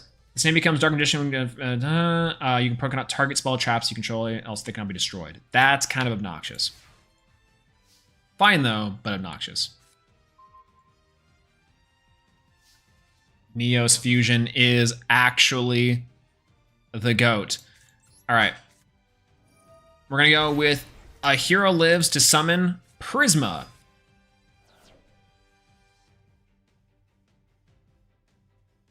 Hello. Can you handle the DM banish 1 end board? It's not, it's so I think really funny. We actually just beat this board regardless of if we have Honest Neos or not, which I think is hilarious. For some reason, he decided to negate this, and he can't summon again. So we're going to go with Stratos. We're going to normal summon Stratos. We're going to activate the effect of Stratos. We're going to add hero monster from our deck to our hand, just in case, but it's gonna be, oh, it could be Neos. No, it's gonna be Spirit of Neos. Then we're going to activate Neos Fusion. And this is gonna be very unfortunate. Now I could draw 2 cards here, but why not just go for Rainbow Neos? Huge. And I think we can just OTK after this point. Right? Yeah, I think we can just OTK. Or at least get very close to OTKing. Battle phase?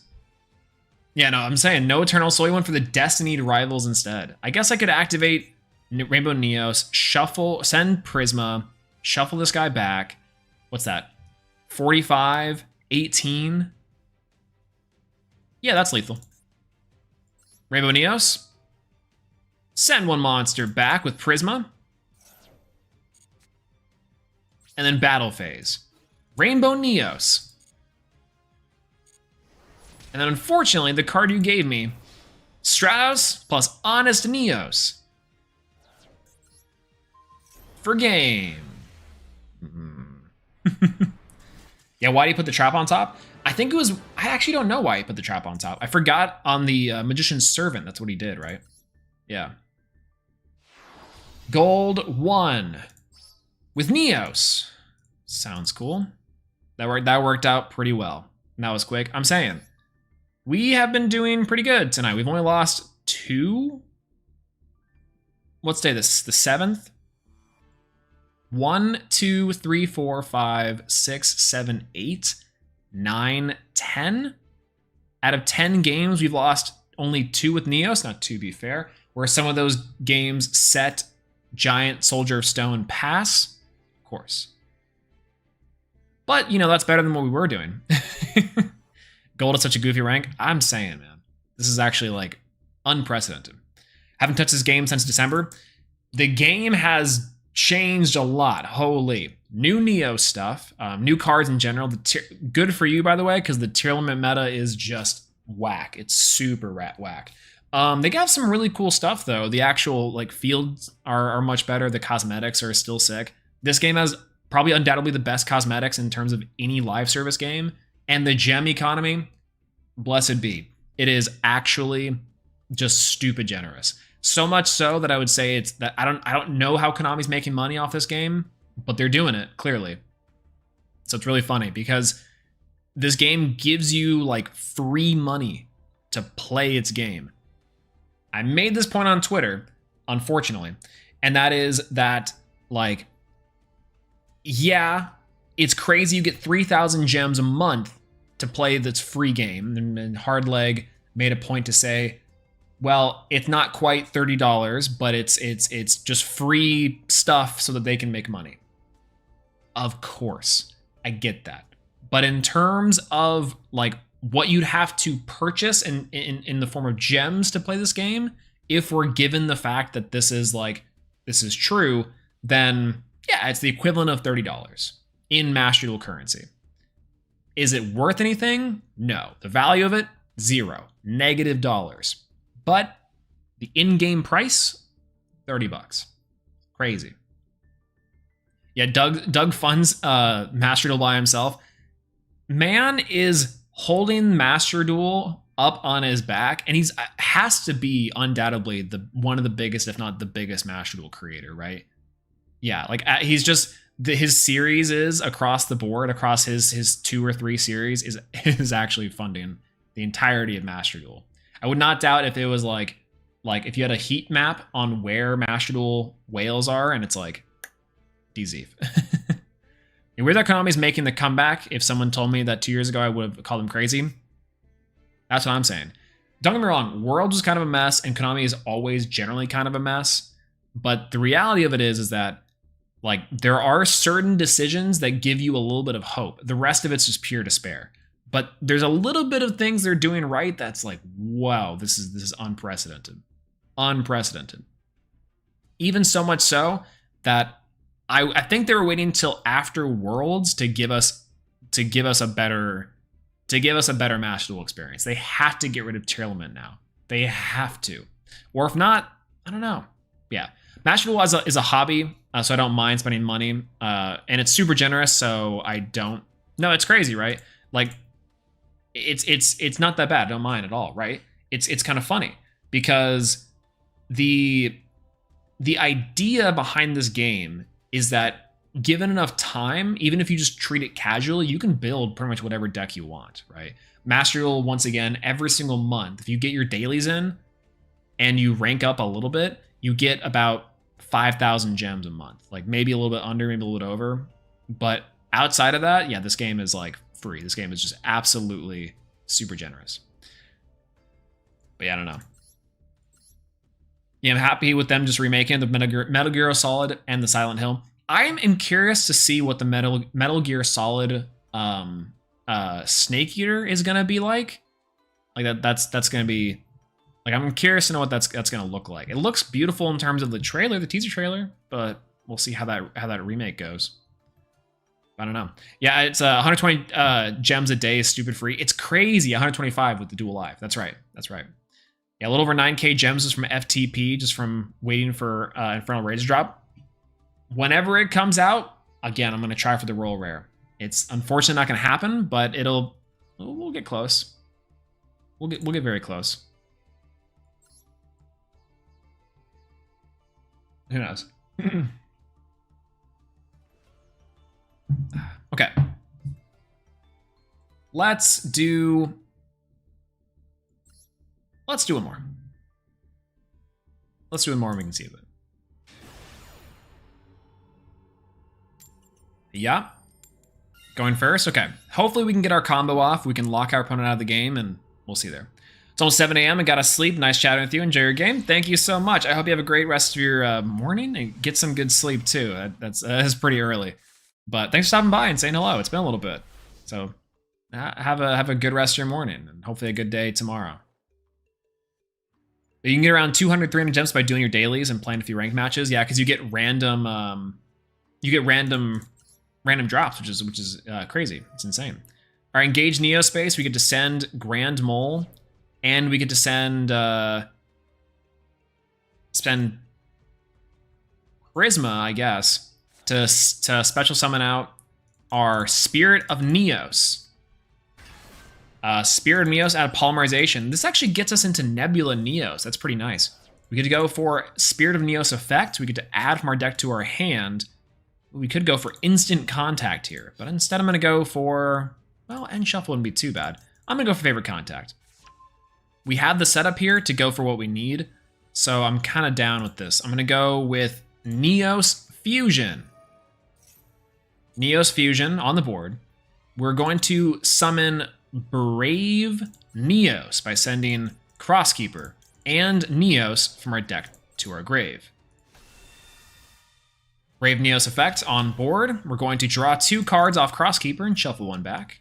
Hopefully draw like an Ash Blossom, maybe something else. You know, I said draw Ash Blossom. I didn't think draw 2 Ash Blossom, but I guess that makes our decision much easier. Gonna set a card and gonna pass.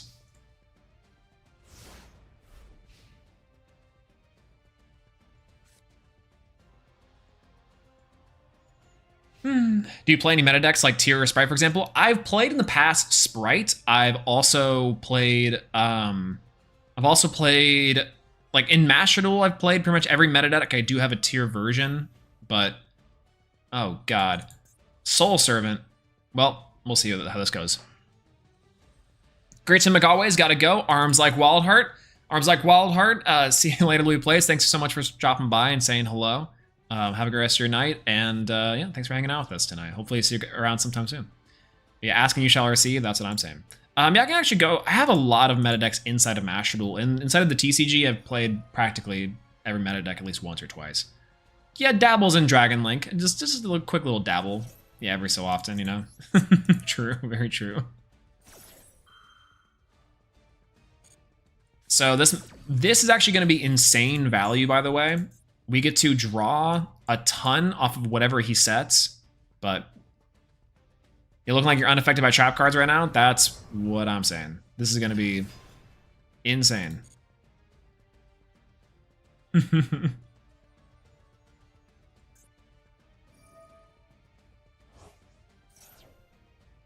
hear some banging outside the window, but we'll see. But yeah, true wild heart behavior, you know? Hopefully, we're trying. We're trying up there and still got to work on it. But, ooh, Magician's Rod. Oh, this is going to be interesting. I actually think I'm going to Ash Blossom this thing and then let him sweat. Because he's got to have it, right? Yeah, Cosmoneos isn't even necessary. Yeah, it's not. We could probably survive without it. He's going to set 1, maybe during the end phase. If he sets 2 here, I'm going to go for it. I'm going to... Oh, interesting. Timaeus. Uh-oh. Evenly Match is great. Even Match is insane here. We could draw like 3 cards so far. 28 is going to be huge. He won't be able to clear us, but he'll be able to match us in some way. Let the stream open? Oh, hello. What's going on? Oops. It's okay. Leaving the stream open is perfectly good. I always appreciate it regardless. I've seen a lot of top streamers learn dragons. I love it. Farfa, Coder, and Josh. Josh makes sense. Coder and Farfa, can they actually learn? Can they actually learn it at any given time? I don't know. I don't know if that's true. How much can they actually truly learn Dragon Link? All right, what you got for me? Set 1 more card. Give me a 5 fresh hand. That's gonna have to be fine, right? Yeah, I guess so. I guess we don't draw 4. We're gonna wait until we get something. Trish taught Coder recently. Farf was okay. Okay, that makes sense to them. Coder, having Trish behind the wheel, I guess, is a good thing. That man is an actual nut with Dragon Link. But I guess it's just to understand the deck better for better commentary and to know what's going on with it. I think that makes a lot of sense and pretty good, honestly. I probably should too at some point in time, you know. Oh, Illusion of Chaos. Chaos. The Dark Magicians. That's gonna be interesting. End of main. End phase, I'm going to go with Favorite Contact. Summon out Nebula Neos.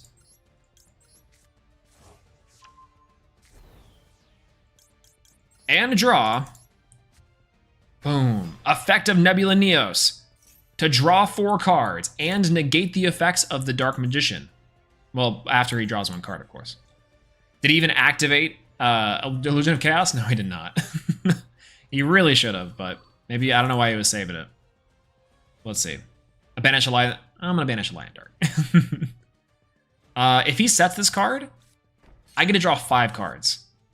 Let's freaking go. This is incredible. Nope, it stays on the board.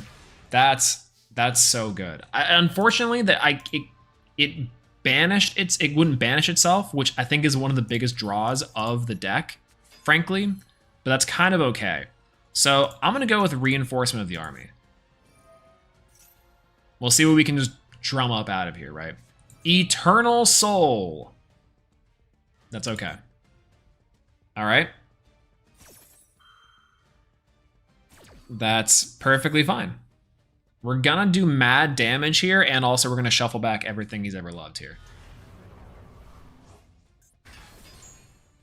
We're going to add from our deck to our hand. Ooh, a Stratos would actually probably just do it, right?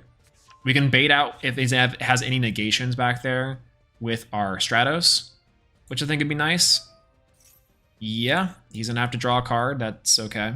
It's Jove for this guy. This is definitely the nail in the coffin. We also still have our Neos in the deck, which is going to be perfect. Should be 1 spellcaster monster, add this card to hand. He can do that. Sure, that works.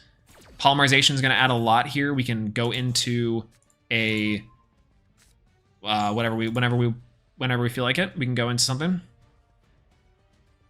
It's a spell trap. Nope. Okay. Okay.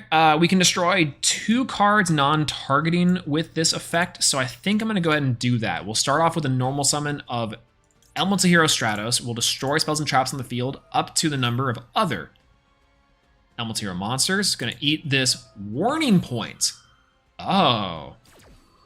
Interesting. That's actually gonna mess us up just a little bit. But ultimately fine, I think, right? So we can go for Infernal Devicer. Right? Warning Point. Yeah, Warning Point's weird. It's a card that's a negation, but also the material, or the card that's negated can't be used as fusion, synchro, Xyz, or link material. Kind of a weird niche card. I kind of like it, but it's, again, very strange. I can go for Polymerization, and I can fuse two things together, which would be fine. Foolish Burial wouldn't be a too bad of an idea. I guess just to thin out the deck just a smidge. Let's see if he has a response to this. No, he has no response to this, so it probably isn't an imperm, which is probably okay. I'll send Dark Panther, because if I draw Grand Mole does clear here, boost up our Brave Neos just a little bit. God, I could search 2 cards and poly, and that could maybe bait out that, but I won't be getting what I think is arguably the best card in my deck, which is going to be a copy of Rainbow Neos onto the board. And then I'll set this card, activate the effect of Rainbow Neos, send a spell trap I control to the graveyard, and shuffle back the other 2. Does that proctor? No, it does not. Battle phase. I'm gonna swing in Rainbow Neos with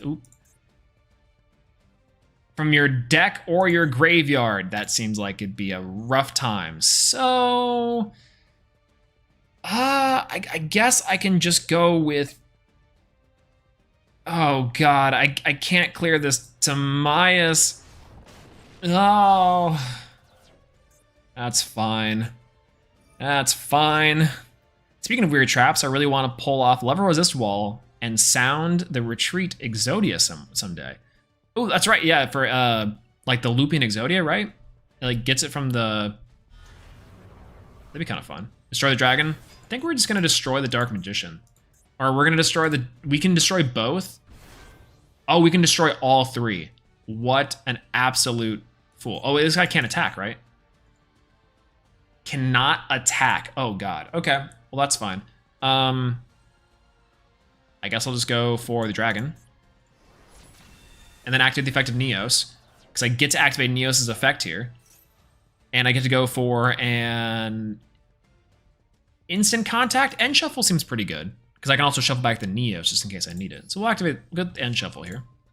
And then we'll go for Dark Magician. Pretty solid. Main phase 2. Set a card. Pass. Oh, thank God. Does he have an effect other than fusing? I think no, except for the summon from the hand. Pretty cool card, though, honestly. I don't mind that. Plus the OG Dark Magician. Gotta love it. All right.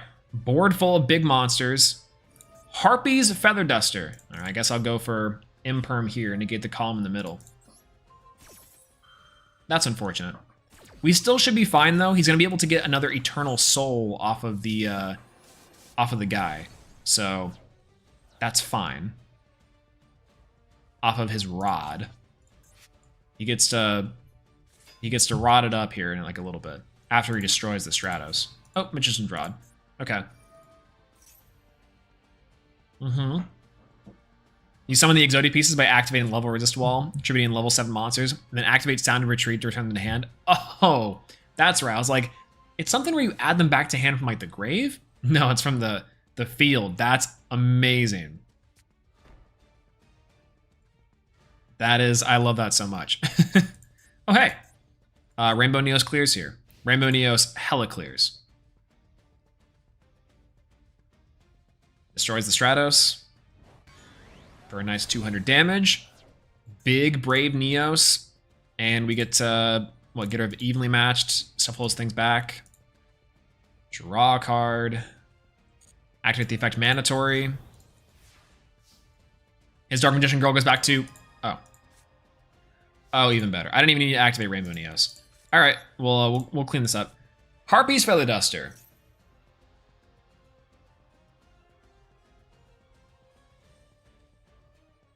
And now we wait. Eternal Soul. Eternal Soul to special summon. 1 Dark Magician. There we go.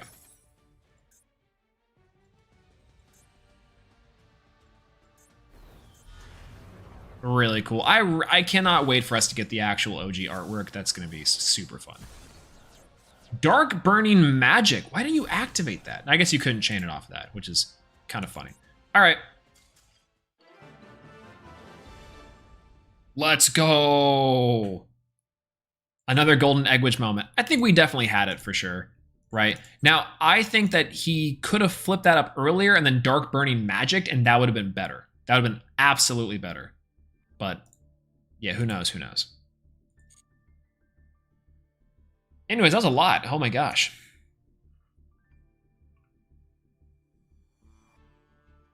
But I'm glad that we got some games in. Thank you guys so much for joining me today on coming back with Neos. I mean, being in gold is a little bit different than it was before, which is fine. Maybe next time we can do the actual Neos to the Top account and make the actual Neos to the Top run. Otherwise, I'm thinking a masochist banlist. A masochist challenge sounds cool. Going back to the wheel normal monsters also sounds pretty neat.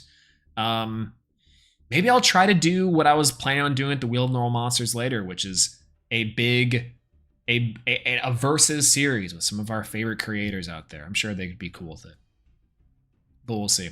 Anyways, thank you guys so much for joining me tonight. Big GGs. I appreciate the support for Neos and the love for it all. Great having back. It's great to be back, baby.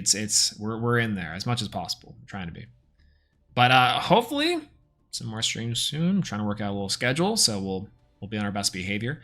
But I might go get some food here. I'm actually pretty hungry. If you guys haven't eaten yet, go ahead and get some food. Take care of yourself first and foremost. Get some sleep if it's late. If it's not, then enjoy the rest of your night. Or, hey, enjoy the rest of your morning if it's early where you are, or rest of your day, depending. But I really do appreciate you guys hanging out with me tonight in chat and keeping me sane.